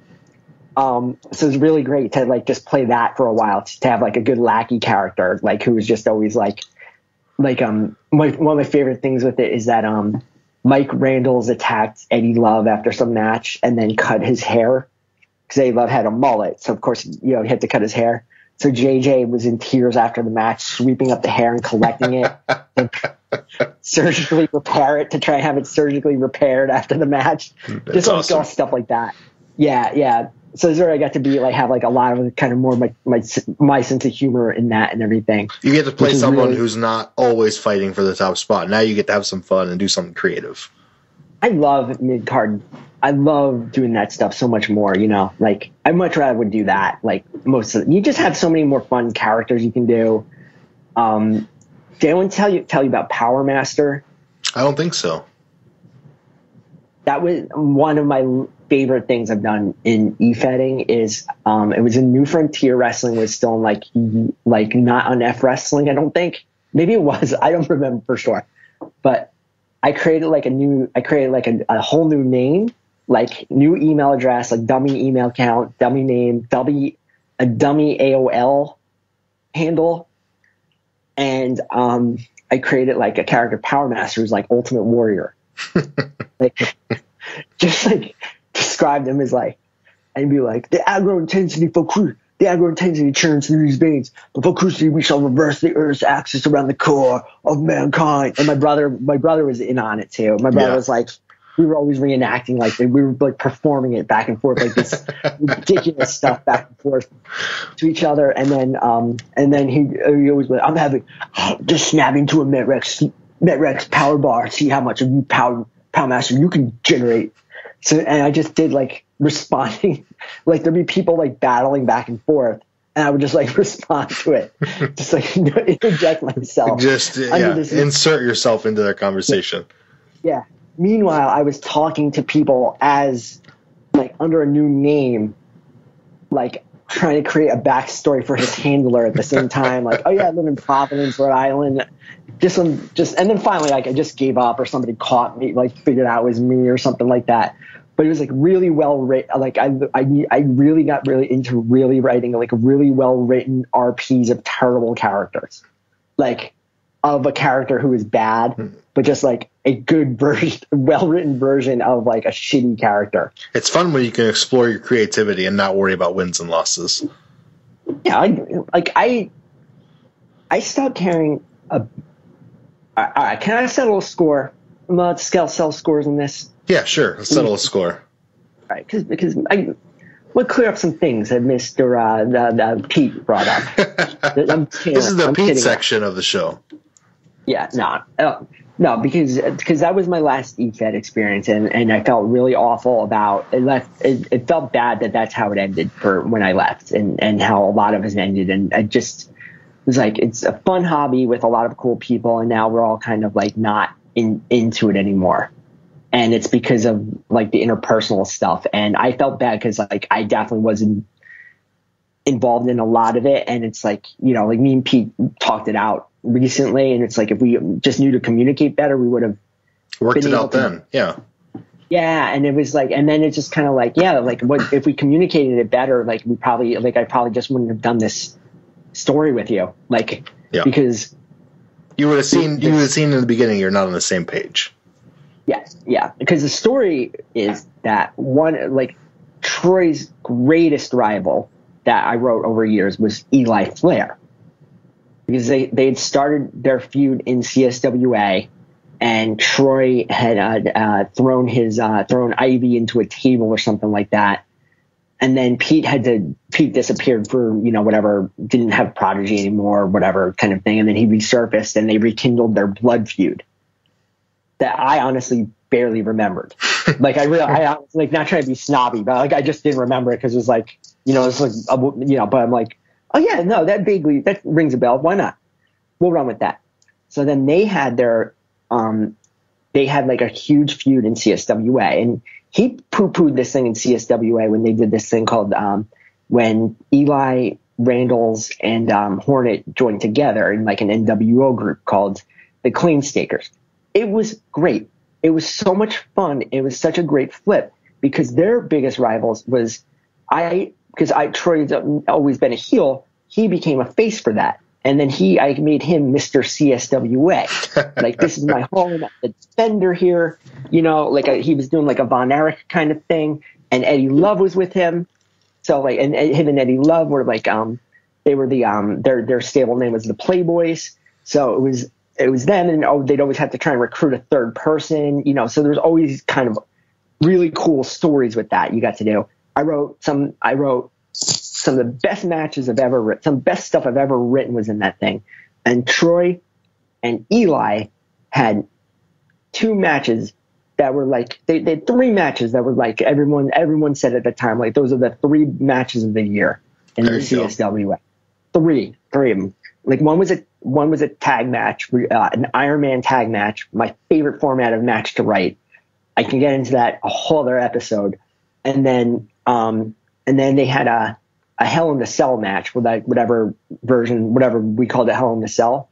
And then what we did is I wrote that match and I flipped it because, what they did is like, since they hate each other's guts, what became of it was, like one of them was like, whoever went out first was waiting by the cage, and then the second person comes out and gets introduced, and they just go and fight they just meet each other up the ramp. They don't even go to the cage, so it becomes a brawl all over the arena, and like it's like like throwing each other through like the popcorn machines and breaking table legs, breaking chair legs and blooding each other up, and it's just like ECW style Mid-South brawl in the crowd. And Eli goes over the balcony and then Troy leaps off after him and vice versa. There's all these big moments, and then it ends on top of the cage. Like the only time they're in the cage is the end. And me and Pete had been fighting about who was going to win this match because each of us wanted the other guy to win the match. It was the opposite of usual. Yeah. I to win, and he wanted Troy to win. And I really did not want Troy to win. I wanted Troy to lose because I wanted him to lose in a match like this. So because it was a whole, like, he's a king of the slackers kind of thing. Like he's too lazy. And now here he is pouring his blood to save this league. It's kind of like the arc I wanted to do. But then Pete convinced Chad that Troy should win so that story could be told. Right. And I'm like, either way. And then we had like a rematch that was like a I quit match kind of thing. So it was three the 3 defining matches of my career. I wrote 2 of the matches, and they were 2 of the best things I've ever written in any form, any media I've ever been, any article I ever wrote, any comedy act I ever wrote. These 2 things were great. And then, so then what happened in New Frontier Wrestling, I had this whole idea of called the Windham Clan, right? And it was going to be like, it started as like a Nexus style takeover, where, because Troy was never in NF, even though like I was doing a lot of stuff in NFW with like other characters and things like that, I never really did Troy there. And then I finally was like, all right, like, can I bring him in and can we do this? And I was like, I want to do like a corporate takeover, Nexus style takeover. And then it's going to go to like, like there would be a survival series match, like the Wyndham Clan versus like NFW's 5 best. And then we win, and then we get like half the control of the league. And then just kind of we build it to there. And then there, like, everyone was on board, right? So then Pete had been bringing in Impulse, and like Impulse and was at like the TV, like Intercontinental title level kind of thing, right? And I hadn't been too familiar with like the character, and then I was reading it, and I saw like he had a tie to Eli Flair and Ivy and all this stuff, and I'm like, here is how the story ends. I have it in my brain. This is how it's going to end. Impulse is going to beat Troy in a retirement match. Like, I think that is such a perfect way to end that. After the blood feud with Eli. Now Troy loses to his protege. Exactly. Right? Yep. And then, but then it was just like, all right, so then it's like, how do I get there? So I came up with this plan of how to get there is so JJ, the aforementioned stooge, JJ DeVille, he was in the Wyndham Clan. But now he was like the day-to-day operator of it. And he was like this, like really like real, like, Machiavellian puppet master, super annoying, loved to throw his weight around, power mad. Like, it was one of my favorite characters. Like I've come up with, like super hateable, and really good villain. So the gimmick was that, and I came up with it with Pete. I ran it by him, was like, all right, you're going to lose, like, Impulse is going to lose a match to JJ DeVille it's going to be through cheap bullshit nonsense. Right. And like, he's going to cheat to win, but the gimmick is that because of that, Impulse has to join the Wyndham Clan. Okay. And then over time, as the story unfolds, is going to end with Impulse making Troy tap out in the middle of a ring, where if Impulse, the gimmick's going to be, if Impulse loses, he's in the Wyndham Clan forever, right? Or whatever that is. But if he wins, the Wyndham Clan disappears and Troy Wyndham retires from wrestling for good. So Impulse is the hero, right? I had it all mapped out in my brain, because there's going to be Impulse's arch rival up until that point was his character Castor B. Strife. So Castor B. Strife was going to come in, and he was going to save Impulse from when the Wyndham Clan was going to try to intervene. Like, I had this whole big drama thing in the final match mapped out in my brain, right? And it was just going to need like a year to get there, or however long to get there. But then my thinking with it is just like, then like we had to build up to like this 5-on-5 match, right? Like Dan Ryan joined the Wyndham Clan, and he like turned on his NFW comrades, and like, so like there was like 5 characters, like all like laying people to waste, and they laid like Impulse like ate like 25 power, like 20, all finishers, like a 5'9", yeah, 5'9" Daniel Bryan clone, and then like the first note back is like, yeah, I'm back up, and that didn't hurt me at all, or something like that. I'm like, what? Like, and I'm like, I'm writing you in a match. The next show is a match. You're losing. Your character is losing, right? It's not even to protect you for being like an injured character. It's just so much better drama if your character is injured and is going in against the odds. It's the underdog story. Yeah, and then the thing with it is that Impulse, like, since he could never cheat, right? How he was going to lose that part of the match is he had a chance to like hit Troy Windham with a chair, but to like knock him out or whatever. But he can't do it. But he couldn't do it. He couldn't do it. And that cost him, like, you know, like that. And that's how he was eliminated from the match. But I was so mad because I'm like, I really like that moment. Like, that's a cool character moment. And that's like a cool, like, you know, like, all right, like a character choice. Like, you have this moral code. You know, sometimes the moral code doesn't let you, you know, like you have to, if you're that character, that's going to happen to you. You know, like that's a cool thing with your character. But I'm like, just imagine like if he's like crawling, like he's crawling and he sees it's like a chance to finally get it. He's got the chair. It's like dramatic. He's like limping. He goes to do it and he just can't. But now I can't write that, you know, like now I can't write this super dramatic moment. Now it's a good moment, but it could have been an A+ moment. And that I was bummed out about that.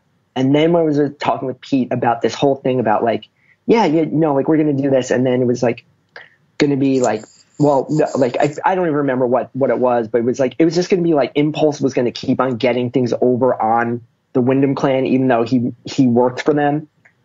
And it was just going to be like, I'm like, no, like I don't want to do that story. Like, number one, I'm retiring my guy to yours. Like, I should be the one to navigate this story.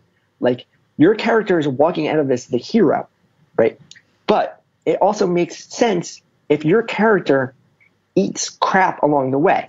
Like most baby faces do. Yeah.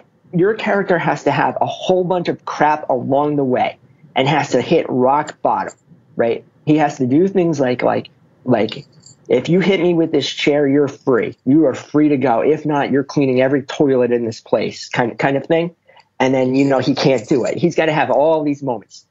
You know, he's got to be forced to do things he doesn't want to do. You know, like as long as it doesn't break the code, kind of thing, right?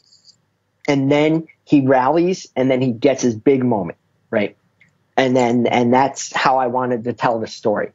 But then it was just going to be, no, I want to keep my character this strong throughout the whole time.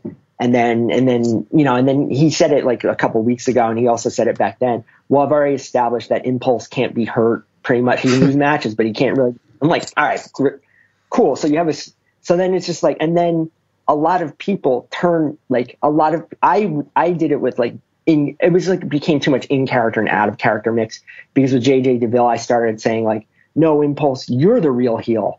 Cause you know, like you're just like a product of marketing.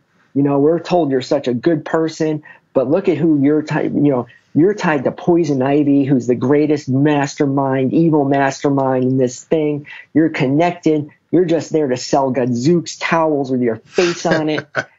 Just like, and just, you know, but then it just became me, and then other people were like, how is like, why, like this character sucks. Like, it's like, he's supposed to be the best wrestler. He's got this, he's better than you. He's a better person than you. And he can't be hurt. So it's just like, why are we like, you know, so that was my side of the coin. It's like, I just like, if you had a character who could show weakness, and I like to do that with my characters. Like, right. My favorite storyline I did in New Frontier Wrestling, right? And this is I only did this with my character. So I wrote, no, Jamar, they were kind of Jamar's characters too, because he wrote a lot of it. But Jamar, he had like a throwback 80s heel tag team called the Midnight Wrecking Crew. Okay. And it was Blaine Hollywood and the Black Falcon, Malik Anderson.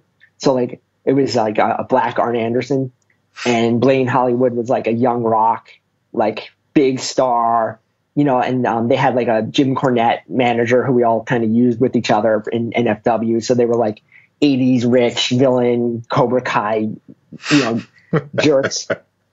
And then they had like an NPC guy that called DC Stratton, and he was like a former backyard wrestler, I guess like kind of a proto Darby Allin type.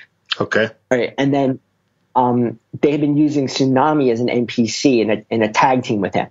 And I'm like, I was just like, I don't want Tsunami to be an NPC. Like, he's like one of my favorite characters ever. Like, I've used him so many times. Right. So I'm like, all right, I'm taking this tag team. I'm taking him as a tag team. And then I just kind of was like, just hit me like, all right, like I want to make DC Stratton into I got a great story for him. Right. And the story became that, like Wildstar was like too hurt to be a wrestler anymore. So he was kind of like their manager.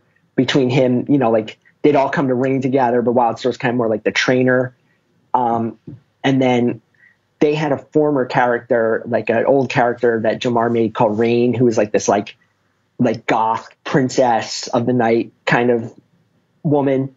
So then she became DC's love interest. Right. And they were like, you know, like they were just being like, they were like kind of like young alternative teens in love, like going, and I would role play them at dates at Cadova and stuff like that. Like just stupid, you know, and DC was like, he grew up like, he was like a parent of like raised by his aunt in Lehigh Valley, didn't really have anything but his love of wrestling, underdog against all odds. So then they got into a blood feud with the Hollywood Wrecking Crew, who were like the champs. And it went like, you know, it kind of developed, and like they ended up breaking Rain's neck after a match. Like they attacked her, and so they put her out. And then and then I established that Wildstar was Rain's uncle.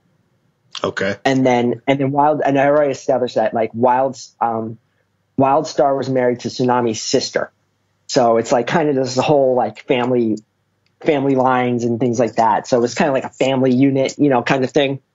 So then DC's like going mad and everything.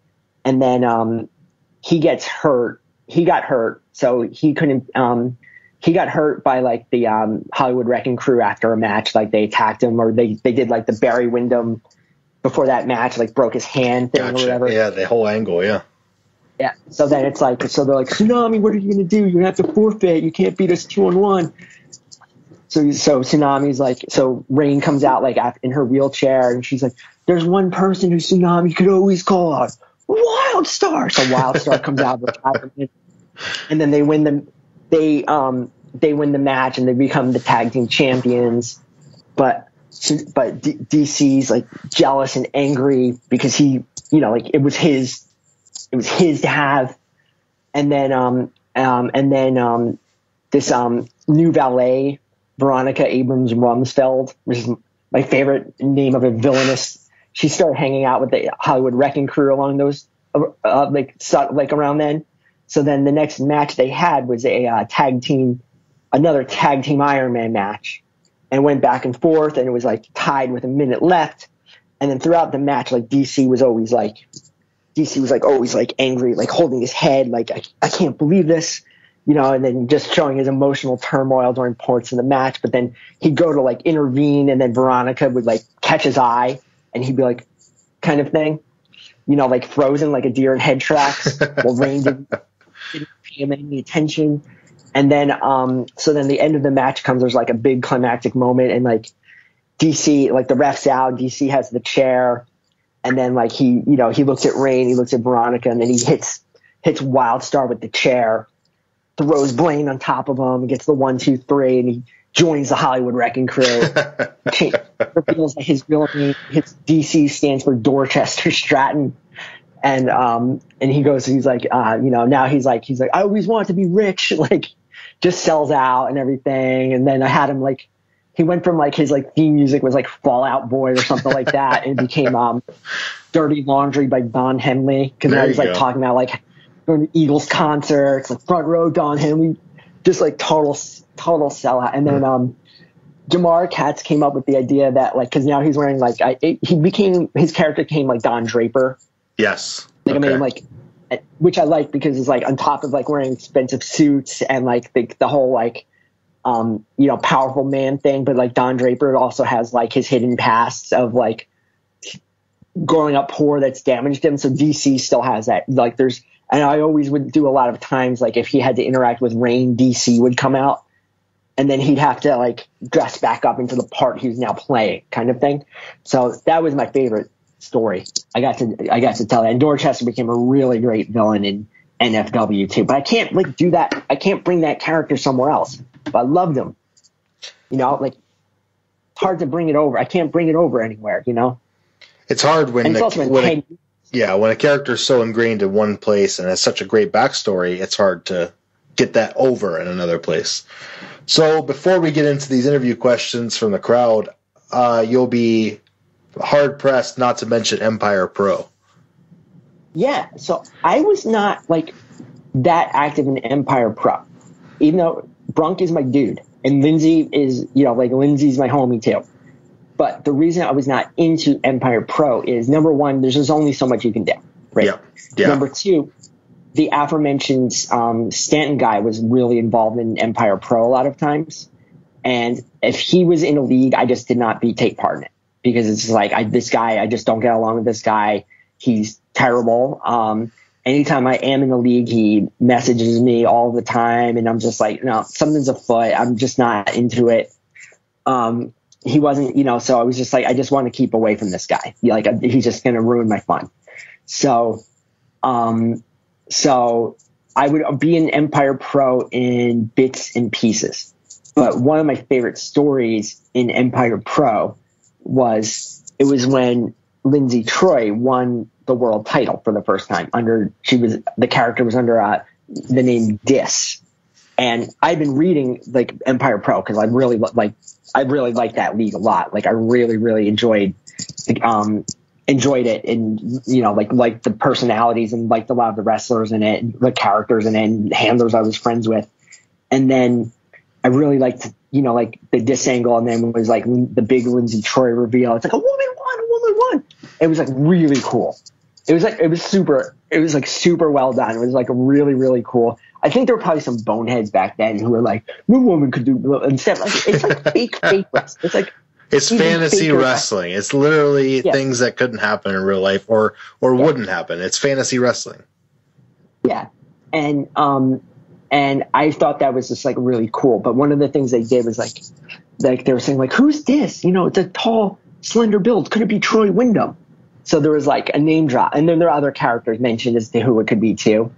But I used that as like the seed to like, all right, like this is how I can get like a good angle to get me in, is that Troy claims like Troy's motivation was like, all right, Lindsay, like you came in as Dis, you led people to think you were me because I'm a huge star. You just wanted 10 seconds of because you wanted my fame because I would never make out with you, just like being like a total asshole. And then, so then what happened is when Troy, I think that was his motivation. And then when he came in as Dis 2, and he attacked Lindsay Troy, and he had like his mat. He had like, I always had a lot of goons with Troy, like a lot of like, different, muscle or lackeys and everything.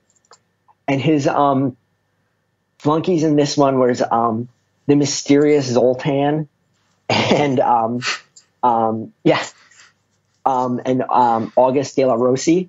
And Zoltan's character he's this big muscle. He's like an old CSW guy. I like that name is so amazingly stupid wrestling that I loved it. And it took him, and like I just drew him that he was like this big like Eastern European goof with like Z's drawn in his head. And then that was called like they were called Troy Windham and his entourage because that was when Entourage was on. Yeah, like was big. So the main thing I gave Zoltan as his character type was because it's like they did an episode of Entourage where Johnny Drama was like, hey, Lamar Odom, check out my calves. So Zoltan would just like approach hey, check out my calves. So he had like he would always show off. He's really impressed with his calf muscles. And it's from Europe instead of biceps. Yeah, exactly. Like all stuff like that. Yeah, check me out my body. I'm very sexy European man, Zoltan. Check out my calves.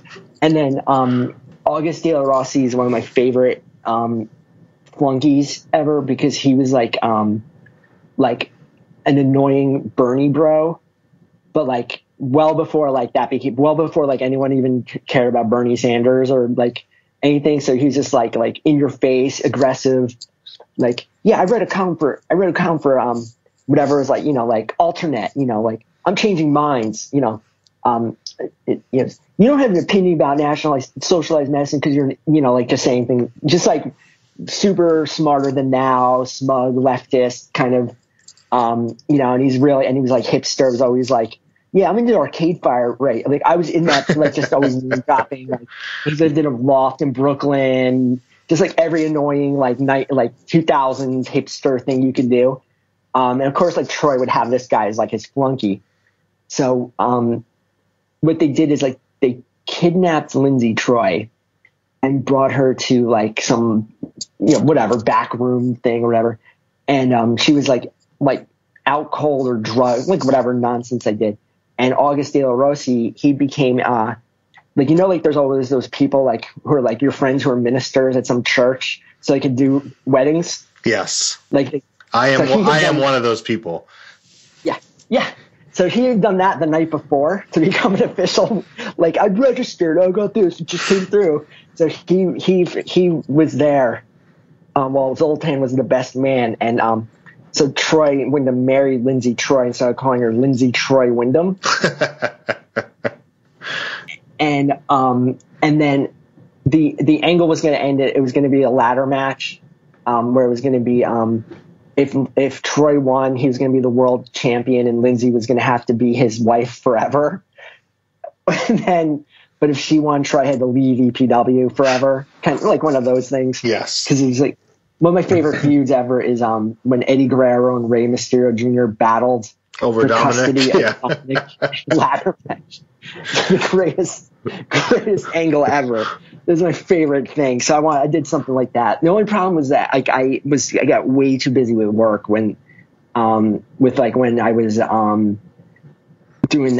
doing all that, so I couldn't like hold up like really my end of the story. But then I went back and read a lot of what Brunk and Lindsay did, and they were like. They nailed it. They did better than I would have. Well, good. That's going to lead us right into these interview questions from the crowd. Are you ready for them, Greg?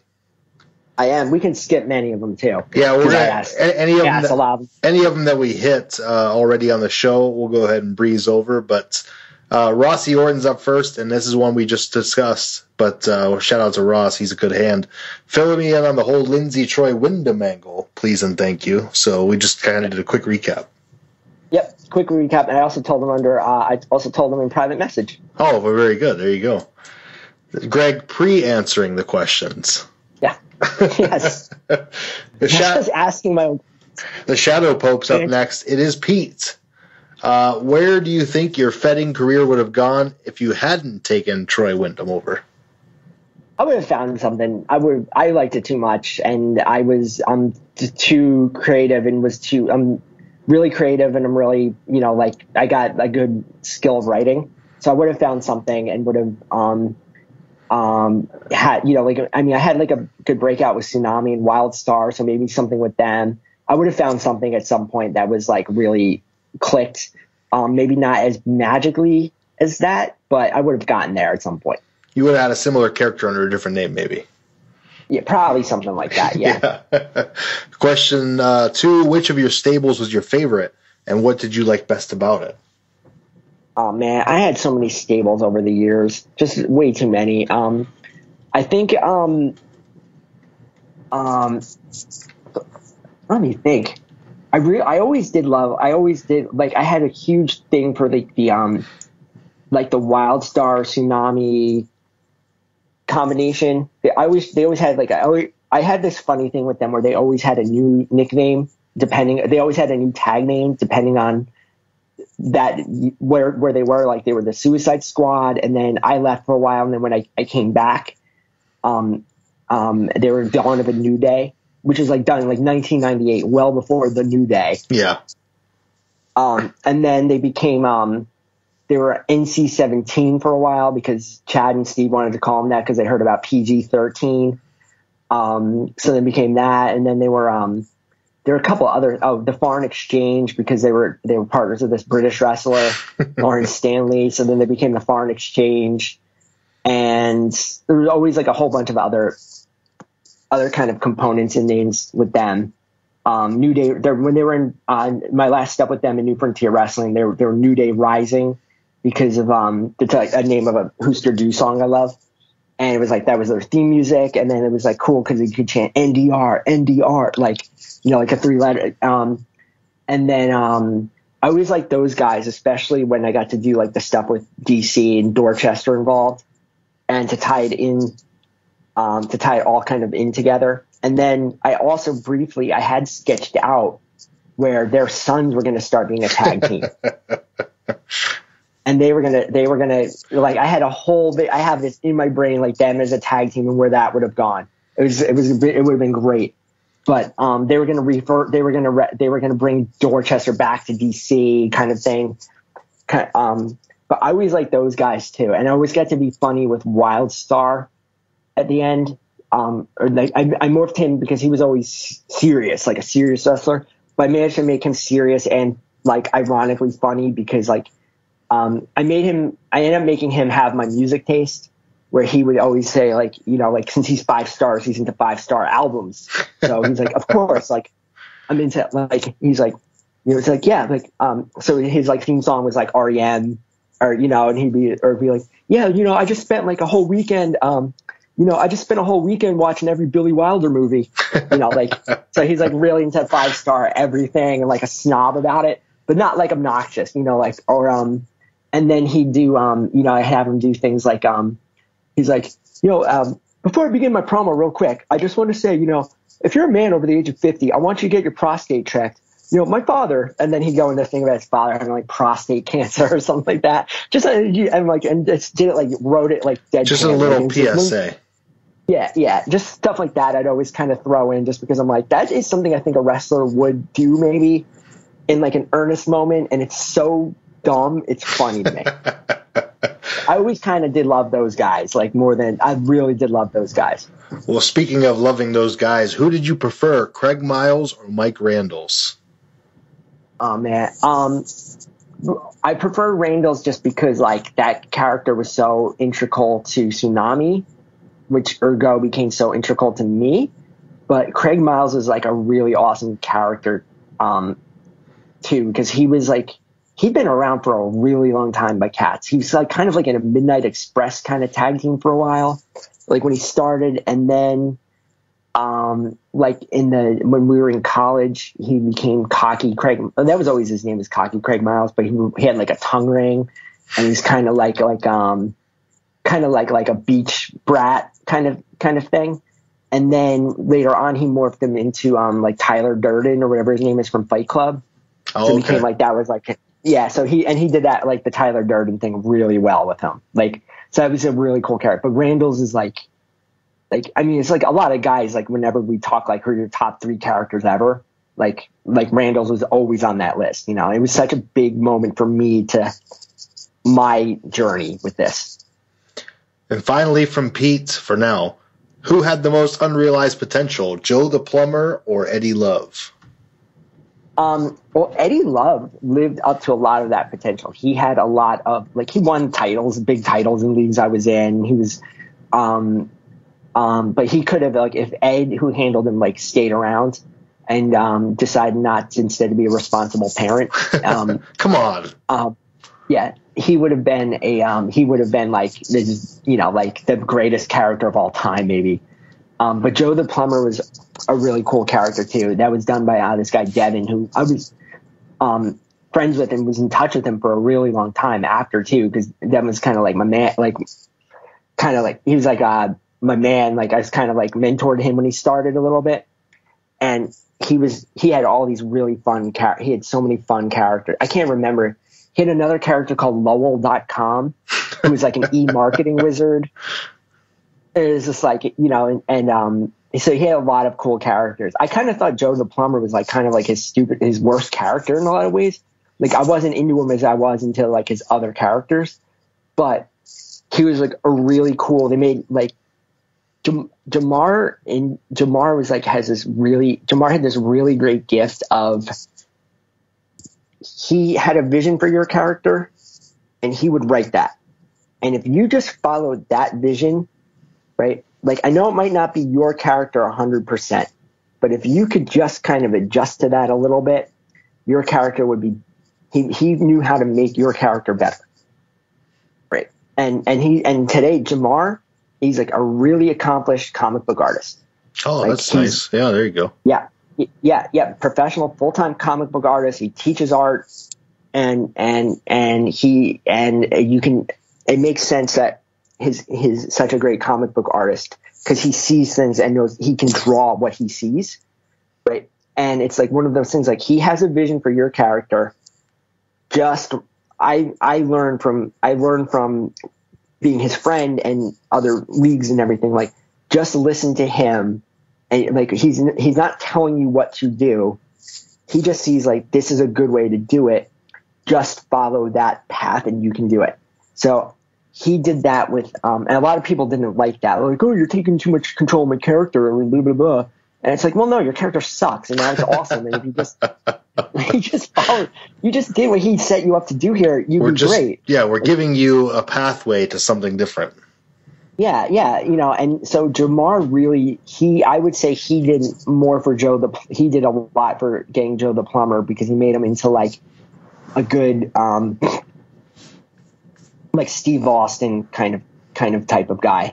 And because Joe the Plumber at first is kind of like this kind of dumb, like comedy thing. And then, it's one of those things that we do in EFEDs where like, there's like the comedy, there's a character who's like a comedy and it's like funny, but then it's like, oh no, of course he should be the main event. He should be the world champion. It's like, no, like he's fine just as a comedy act. Like, you can keep him on the mid card. Yeah. Or like, there's also that thing that I love that we do in EFEDing a lot where, well, like I think one of the first times we talked is like the guy who has 20. He'll be a rookie wrestler, and he already has 35 pages of backstory. Yeah, is one. And then another one I like is characters who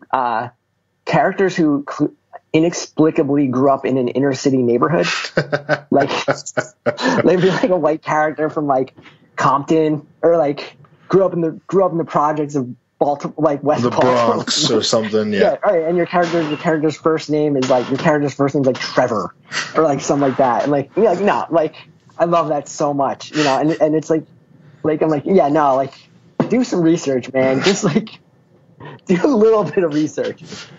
Like I always love that too. But yeah, no, but Joe the Plumber became like he became a cool blue collar hero like type of character because Jamar like really opened that lane, and Devin was such a fun, good person to like who listened to and liked to take characters in directions like he didn't always have in mind.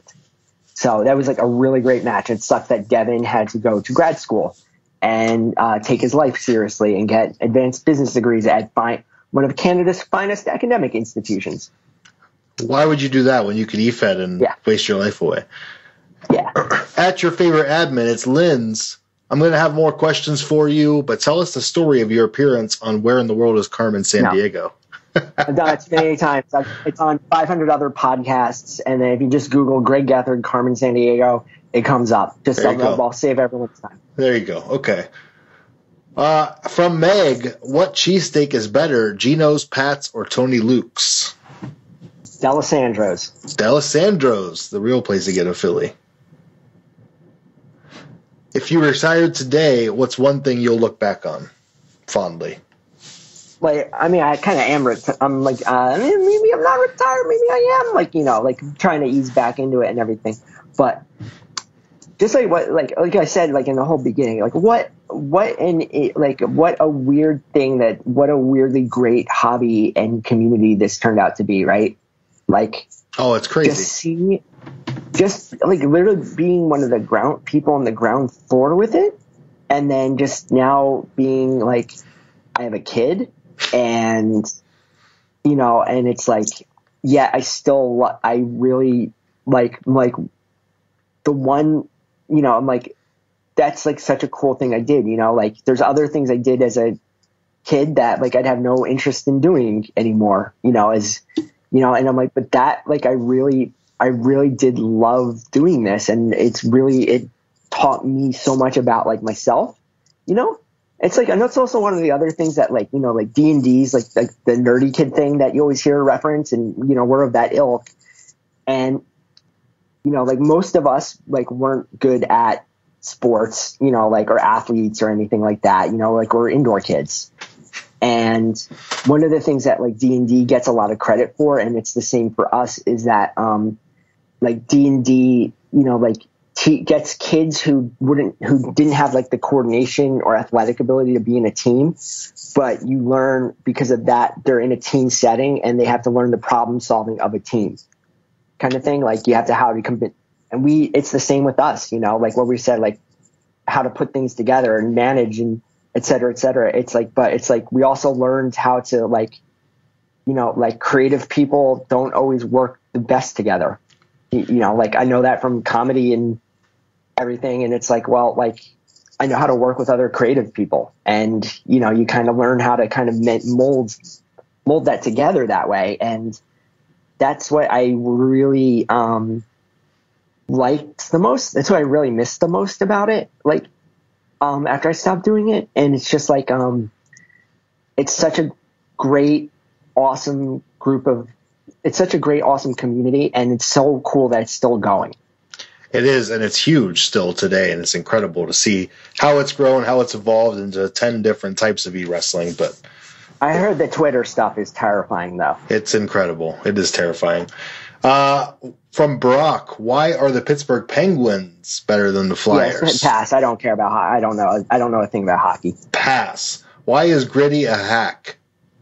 Gritty's the best mascot in sports, and he's like not even a mascot. He's like the face of Philadelphia, and he's like he's just Philadelphia, and that's why he's the best and why he's my avatar.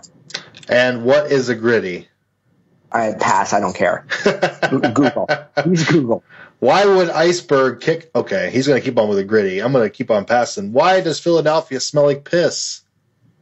That's gross. Because every major city does. Why are Pittsburgh sandwiches better than Philadelphia sandwiches? I like that sandwich too, but the what's it called? There's the one thing. Primanti's. The famous place is Pittsburgh. Yeah, Primanti. I like Primanti's just as much as anyone else.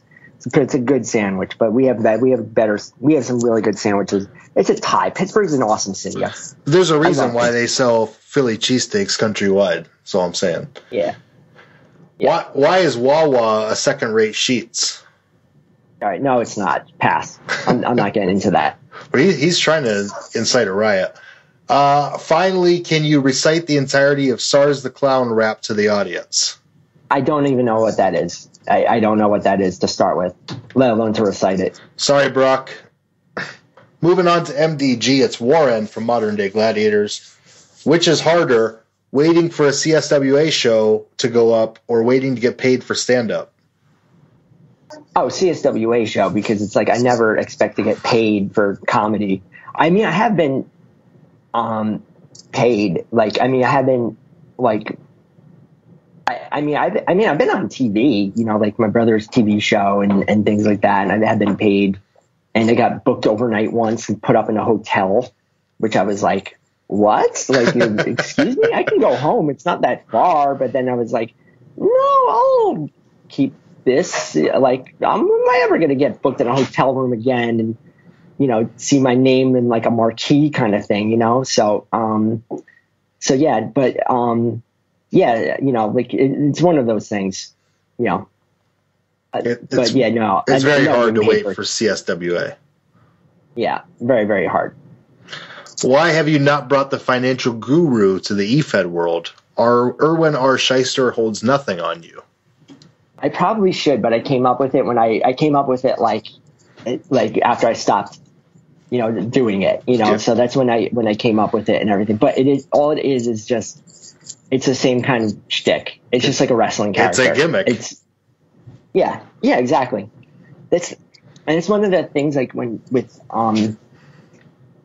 it's like it's one of the things too that I think I do really well in my comedy is that I know I kind of like know how to write visually, right? And then here's another thing I do that I think a lot of e-fedders will approve of, will be like, yeah, no, like that's what we all do is, when I started, because I've been doing comedy before that and a lot of other characters, but like Financial Gurus like really clicks the most.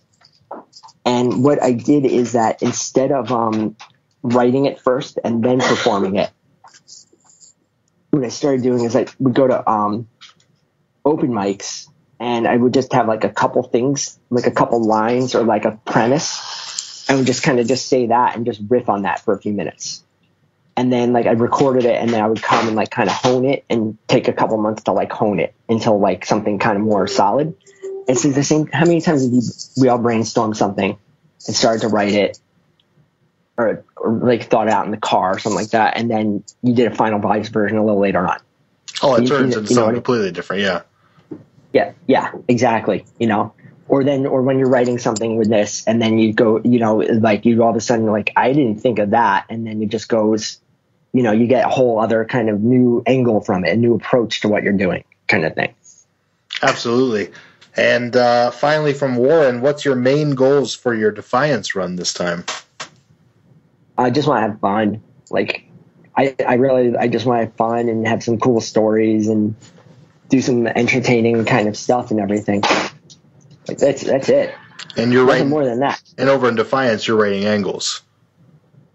Wait, what'd you say? I said over in Defiance, you're writing angles. So you're telling stories. Yes. There's no competition involved. Right. Exactly. Yeah. That part I'm really excited about. I really like. Everyone there is really nice. It's really well done. It's like pretty. It's there's not really like in the cards. There's not a lot of fat. Yeah. And there's not, and like one of the things that like when I left Efeding that was kind of like over was like the whole like short story format of everything. Yes. Which like I know I mentioned and I'm like, I can't read this. I just, this is terrible. 10,000 words of what's happening in your real life, your divorce, your everything. It's ridiculous. Yeah, exactly. And it's like, if you want to tell all that, you can still tell it, but like you just got to learn. You just got to know how to write it in a script, and you can just write it like just say like he looks into the camera and flinch it, and just like looks off camera and says like, "Screw you, Cindy, we're done." It's like, "Hi," just kind of like it's like it's not that hard to do, and everything, I'm not trying to say like I'm like this like screenwriting pro or anything like that, because clearly we're not. But I just think that's just an easier way to like visualize and read this stuff. And it's like if you want to get into a character's backstory, you can do that, but you can also write it like you can write it visually, like you can write it in a script. Like it's not that hard to do. But like if you're going to not. Like that was like the worst culture war because I lost it too. Like I was clearly on one side of it and I clearly lost it. It became a big thing in e-wrestling forever. Yeah, and it's like this all sucks, and all of these characters are the same. Yeah. There's nothing. None of these characters have anything different about each other. They're all like goth. Maybe one of them. Maybe they like Insane Clown Posse a little less than the other. Is like that's the differentiator. Like the one person's like never been to Gathering of the Juggalos. At That Mask Guy wants to know, what's your favorite feud? Oh man, so many. I'm trying to think of so many good feuds. So many good feuds. I mean, the one with my brother. The one with my brother, obviously, I think has got to be the one nearest and dearest to my heart. That one was great just because of all of that. And then just because of the backstory and also my brother, like my brother also doing it. And then what was really, really cool is my brother's made a couple like he made like one or two comebacks over the years. And now people probably know, like who might know my brother is like a pretty well-known comedian and been on, a bunch of TV shows and things like that. And he's made some like kind of brief comebacks over the years, not like in a really long time. But the last time he got really involved with it was I mentioned it was like when like Eli and Troy were at like their peak feud, and there was this is the best match I ever wrote was 60-minute Iron Man tag match between Troy and Eddie Love versus Eli Flair and Hornet, and so it was just like back and forth, like I love Iron Man matches so much. And for some reason, a tag Iron Man match, I don't think it's ever happened in wrestling, but I love that because so much you can do with that. I just love that. It just clicks with me for some reason. And this match went back and forth, and I always set it up good. Troy, since Troy and Eddie are the good guys, they get the first fall. but then the heels, they find that they cheat and they get a couple more. Troy's finisher, like he can hit out of anywhere, but this time it doesn't work, and it just builds and builds and builds, and it's like a tie. It's Eli throws Eddie Love's girlfriend through a table and takes her out, and it's a tie, and the heels are about to win because of lyingness, and then who comes out but character Cardigo Mysterian. And Cardigo Mysterian, it was my brother's character, and he built him up like as the muscle man for this rich white rap wannabe kid. And then that's how my brother introduced him, and then Cardigo like turned on him and started gaining more and more he's picking up steam and traction, and then revealed who he was. He's like, my name's Famine. I'm the only wrestler who's ever killed his brother in the ring, because of course, Famine killed Pestilence, but I brought Pestilence back to life, and of course, when we were kids. But we just he did this thing like, I've had to live with that guilt my whole life. Now, and now it's time on, retribution. I'm going to get retribution tonight, kind of thing. And his retribution was being the person to join with the good guys to save the day, kind of thing. So it was cool because I had the match between the four of the best characters, biggest name characters in that league. And it was the best match I ever wrote. And it was perfect, perfect. And, the heels are about to win, and it's a tie. And, they're about to do something terrible. And then who's that from the crowd? That's Cardigo Mysterian. He's got him. He's got Hornet chokeslam. That was for his brother. Eddie Love with the pin. That kind of thing, And what was really cool about that was that when people were coming in with saying what they thought of the match and giving the feedback about it, everyone was congratulating my brother for it.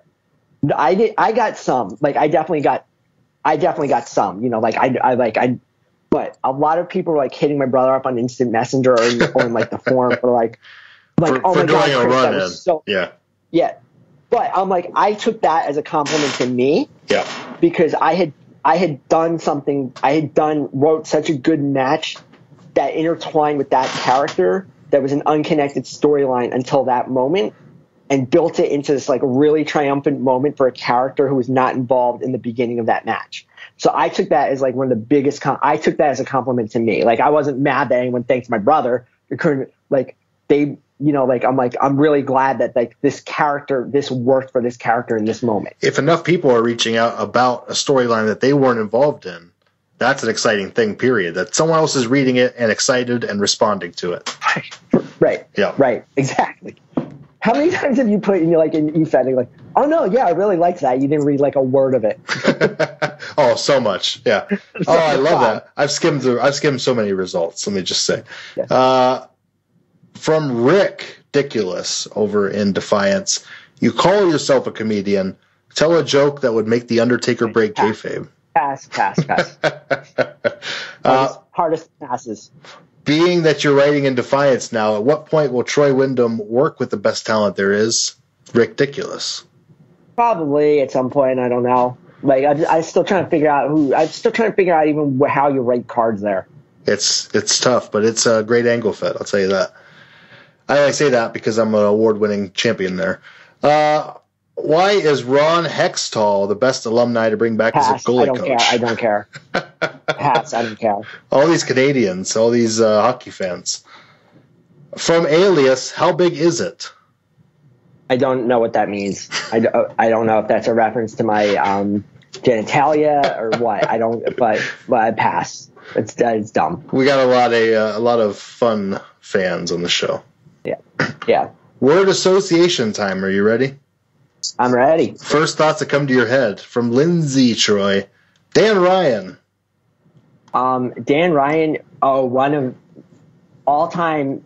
He's at the top of the list of best Troy Windham foe because me and Bronk have really similar senses of humor, and our characters really mixed well together because Ryan's kind of like a Brock but snarky. Yep. And Brunk can hang with Brunk's really smart and funny, he's in really the same good. way I am. Yeah. And and he so we would always have good back and forths with like the arguments and like the promos and stuff like that. I would always laugh at like some of the stuff he would come up with. He's really good. So, a big fan of Brooks. Yeah. Oh my God. Lindsay Troy. I mean,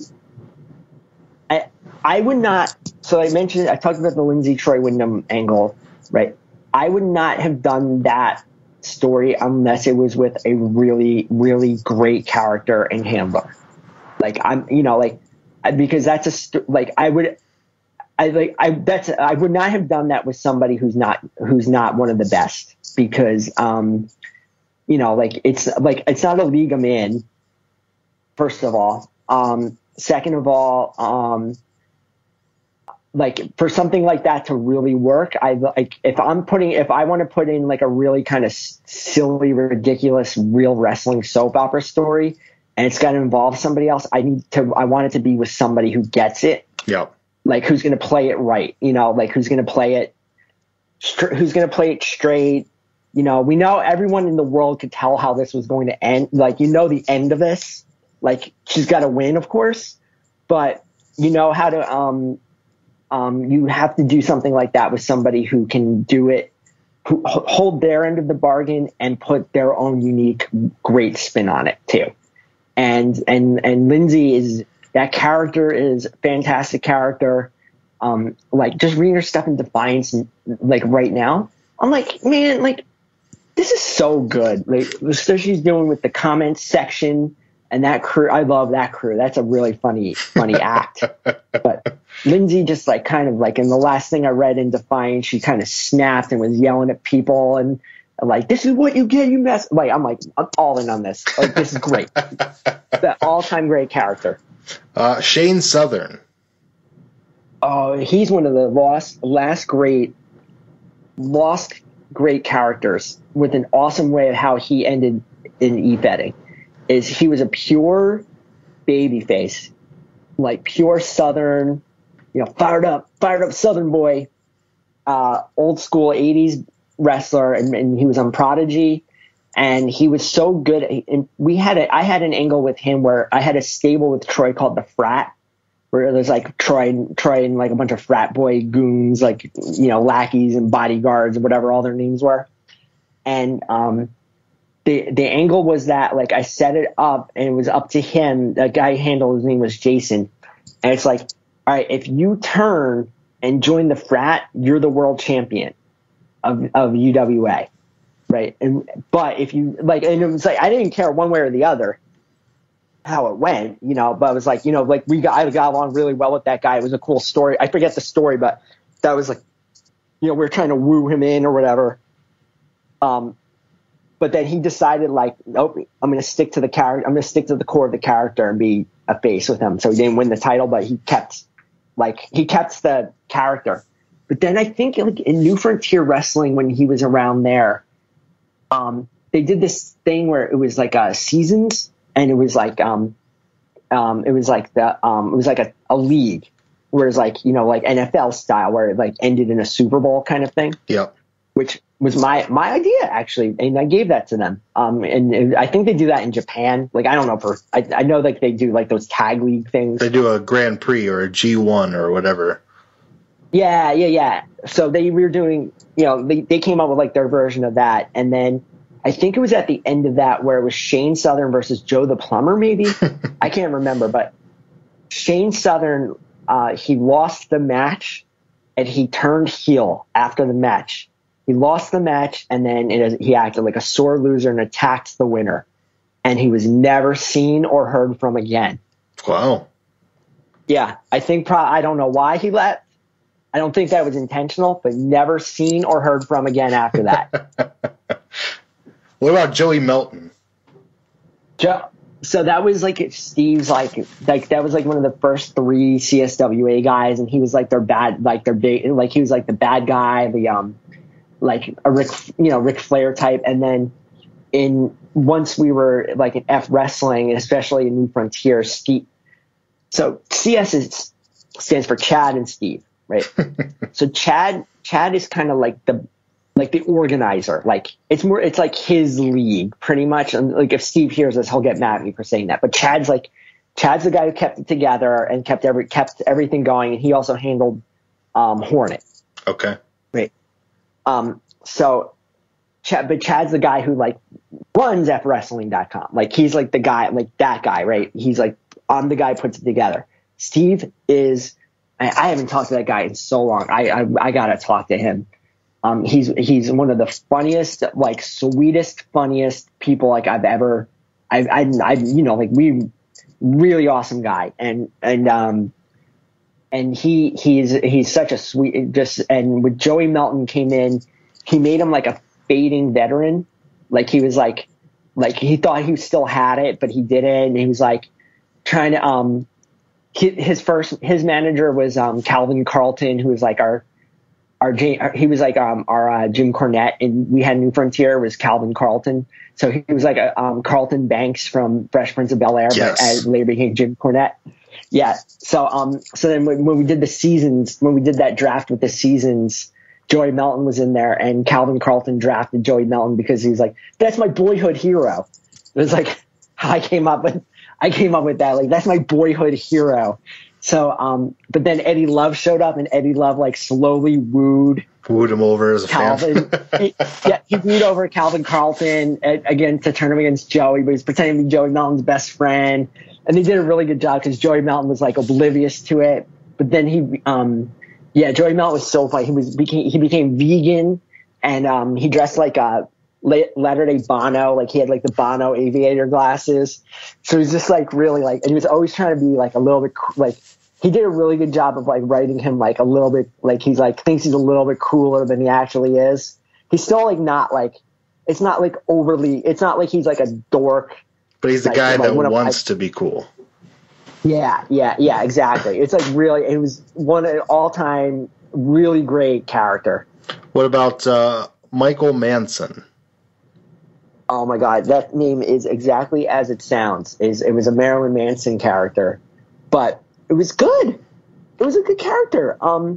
That was done by the guy's name who handled was Mikey, and Mikey was like a good dude. You know, like he had like a lot of. He was always like kind of. Like, I mean, I think we've all in EFED have been known to kind of like overshare probably behind the scenes with people at times, you know, yeah. It makes sense. Like, you know, we're internet nerds and, you know, like, but he was really kind of like really bad with it. And I don't want to say oversharing, like he wasn't like oversharing, like embarrassing stuff. I don't want to say oversharing. I think he had a lot of problems, and it was just like one of those things where it's like, it gets to, you know, like, it's just like, I don't know how to talk to you, you know, like I don't, you know, like I'm not a professional, you know, like I'm not a psychiatrist, and, you know, it's like, and, you know, it's like, now I think I could figure out better ways to handle conversations with people like that and hobbies, you know, and like how to steer them to people who can help. But, you know, but yeah, he did a really good Manson character. And that I think was also another credit kind of Jamar character too. Because, oh man, there's so many Marilyn Manson characters we had to deal with. But he was like good because he was like, it was like if Marilyn Manson was a wrestler. Like it wasn't like if you know what I mean, you know, like it was like a good like shock. It was like a good shock character who was a wrestler who did really good evil stuff. So it was kind of like maybe like a little like Bray Wyatt-y. There you go. Kind of, you know. Okay. And that was like Jamar did a really good job of like making like, all right, here's my vision for this. Go with it. And Mikey ran with that too. That was a really all-time great character. Cameron Cruz. The best character name. That is such a great wrestling name. I was obsessed with that name. And the guy who handled it was this guy, Tommy, who was like, you could do whatever you wanted. You could always put one over on him. It was like, he was always up for, he's like one of those people, like, I wanted him to be really good at this. Because he's a good person. Really wanted him, I didn't even really know him all that well, to be honest. Like, I just liked I really like the name of that character. It's just such a good wrestling, like Cameron Cruz. And then it was like, and then his moveset, he had so many funny, like, so many names that were just like, because it was like one of those things in the indies, you know, like indie wrestling in like 2007 when every wrestler, every move has a name and it's a finisher. Yes. Like nobody has an Irish whip. Yeah. But everyone's got like a 5-flip Canadian destroyer and all has the names. He had all kinds of moves and names like that, like the shipwreck or like cruise control, or like, you know, like it was like all like he had 500 names like that. He had a girlfriend valet type named Mercedes. Jeez. Yeah, so it had like all of like the sleazy wrestling checklist that like and it's like it was one of those things like if I had this character, it would be so like him. It's just like a flat. I hope he doesn't listen or isn't on the forums or anything like that. But it's like, you know, it's like kind of like, you know, like he's there. You know, he's like a generic Efed wrestling character, right? He had a catchphrase which was, "That's a reality check you might not like." And I actually performed as this character on the comedy stage. Oh, jeez. I did comedy thing where I had my Efed characters brought to life, and I could not resist. I had to bring his. And it was like, "That's a reality check you might not like." Well, very good, Greg. I appreciate your time. Thank you so much for doing the Efed podcast this week. Before I let you go, is there anything else you want to plug, promote, put over, or otherwise? Yeah, no, I just want to say that my Efedding might be put on the side because of my e-politics yes, career of the e-politics. political simulations, an even weirder world than the one we created for ourselves. It's not like, it's literally the same thing. It's literally like, as opposed to a Fed, you're like, for most of the ones I've been in, I'm in British ones where I have to pretend to be a member of parliament. But it is so weird. Like, this world it's kind of the worst. It's kind of, some of the people in it I met are really great, like really funny, like some wrestling fans, you know, like some people like but some of these people, like, they actually take this seriously. Imagine that. But no, it's different though. It's so different though. Like the differentiating between character and person isn't there, right?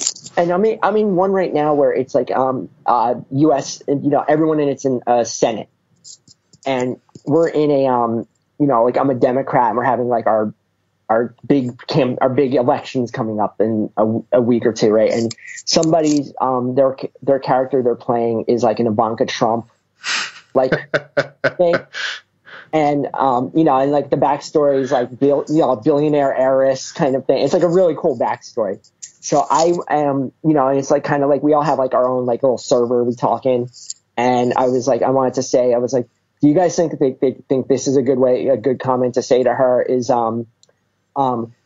Miss Ross, it's funny you should think that way, considering you've never been on the receiving end of a phone call that included the phrase, "I'd like to speak to a manager." Right. And then this guy, he better not be listening, because this guy, he's the presidential candidate for us. Okay. And this guy does not have, he's like, can you tone it down and say something like, say it a little bit nicer, because I don't want to jeopardize the election. Yeah. And then in another, I was in a different one with him before, and he was just even he's just as lame there. So since I had a problem with him in the one I was in, because the one I was in, I'll save the details. Like, I already did a podcast about that, but I kind of got into it with some people in that one, not as a fight. They just did not understand what I was doing, because I'm doing it more like how I would do Efed, where it's like there's backstories and like my character's ridiculous, you know, like I want to have chicanery, and politics is dirty business. I want to do that stuff. You can do it to me. But then other people are like, no, if you do that to us, it means we can't work. We know not to trust you in the future. But yes, in the future though, if it's a different game entirely, this did not exist. Like, they don't get that part of it. So I joined this U.S. one. I was looking and I saw this guy who's the presidential candidate who's in this one. And I sent him a message. I'm like, look, man, I'm going to be in this one. Don't worry. I'm going to take this one a lot serious. I'm not going to be doing as much as much as he's like, no, it's good to know. You know, if you start to get out of hand, I'll let you know. I am waiting to pull the trigger. I'm waiting to pull the trigger to ruin this guy's presidential career. Oh, I cannot amazing! Putty in my hands. So if people want to find e-politics, how do they do that? Just send me a message on Discord. I'll tell you. It's awesome. I've got to see this. I'm interested. Maybe that's the escape from e-wrestling that some people need. Yeah. But imagine if, like, telling you about e-wrestling people were normal compared to some other people. I have to see it to believe it. Oh my God, the interactions with these people are so weird. There's no differentiating at all between. I've got a group of friends who I think would be really into this idea. Yeah, I'm like, I made somebody quit. I was in this one, this UK one for a week. And the things I did were so objective to this one person. It's like the CSWA of UK political simulation. It's been around since 2000. This guy's been in it nonstop for 15 years. He wrote like the whole game mechanics of it. He got so upset with me. He quit in 4 days after me being involved with this. I didn't even do anything. I didn't even go out of my hand. He just didn't like it that I leaked something to the press. And I'm like, I didn't leak it. My character leaked it. But no, that says something about me. I don't know what you're talking about. Yeah, it's a game. It's the same way as e-wrestling. How would your character respond to this, to my character leaking? But that means I can't trust you because we're labor and we work together. Yes, I'm a character. I'm not even British. I have no allegiances to the Labour Party in England at all. I'm like, what is going on with this? What is going on with this? There's so many people in that world who are exactly like that. You're going to ruin their economy, Greg. Oh, this guy, this presidential candidate, this Nathan Eller, he does not know. I've been working with his. He doesn't even know how many enemies he has. Hopefully he doesn't listen to this podcast, or else you're going to be. Oh, Mister. Oh, I'm not taking any corporate money. Oh, I'm not. I'm only taking grassroots money. Well, that's why you're down in the polls to the Republicans, first of all. And then second of all, I'm not ashamed to go after that corporate money as a Democrat. I'll go after that corporate Silicon Valley money all you want. You're undermining your guy. Yeah, you're undermining mine. And then you're sending me messages, hey, can you give my presidential campaign $30 million? No. You'll take my corrupt corporate money. Don't think I didn't save that. It's not getting leaked to Politico. Leaked to the press. It'll be leaked to Politico in no time. I love it. I'm going to follow up with you on that. I'm going to check it out. But in the meantime, it's a weird one. Make sure you give a Google to financial guru Gregg Gethard, and you'll see a fun little YouTube video that I've enjoyed a couple times now. Yeah, they're out there, man. They're out there. I wish I could perform again, but, I won't go there. I don't want to talk about that. But, we still have a disease going around, and I don't want to give it to my son. So no more comedy for me. Fair enough. And Greg, thank you so much. You can check out Greg. He is currently over at DefianceWrestling.com as Troy Windham, and he's also handling over at Classic-Wrestling.com, set to make his debut here shortly. I still got to do that. I'm sorry about that. So that's what's going on with Greg. Greg, thanks again for joining us for the EFED podcast, buddy.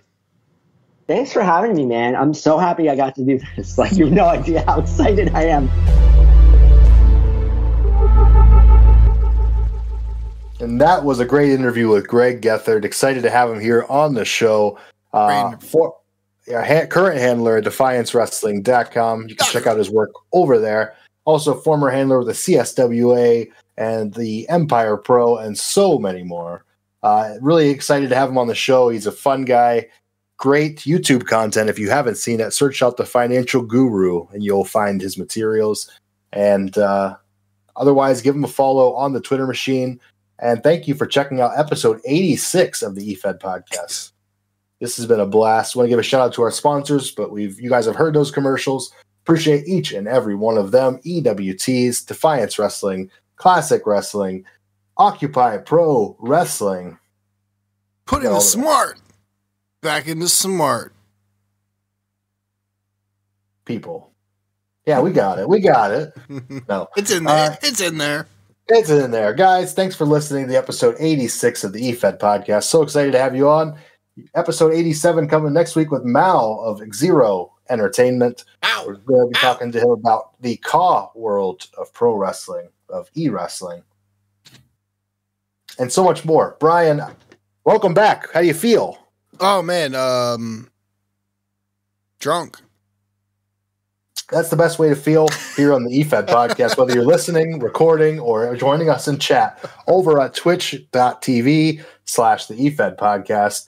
We're going live each and every episode from here on out for recording and pretty soon for the interviews. Keep on listening. We're more palatable if you're inebriated. You're not wrong there. So check us out on Twitch. Check us out at efedpodcast.com. Check us out on Twitter at the EFED Podcast. Guys, if you can't find us, how are you listening to us right now? Exactly.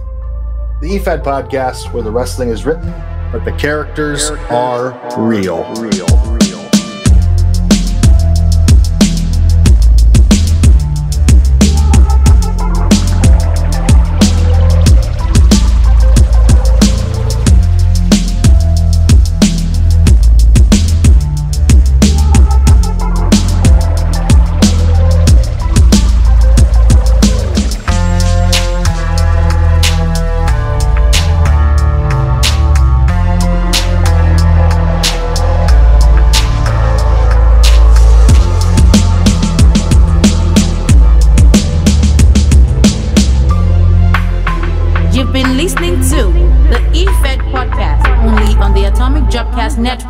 Presented commercial free on Patreon.com. Shoo papa. Oh yes.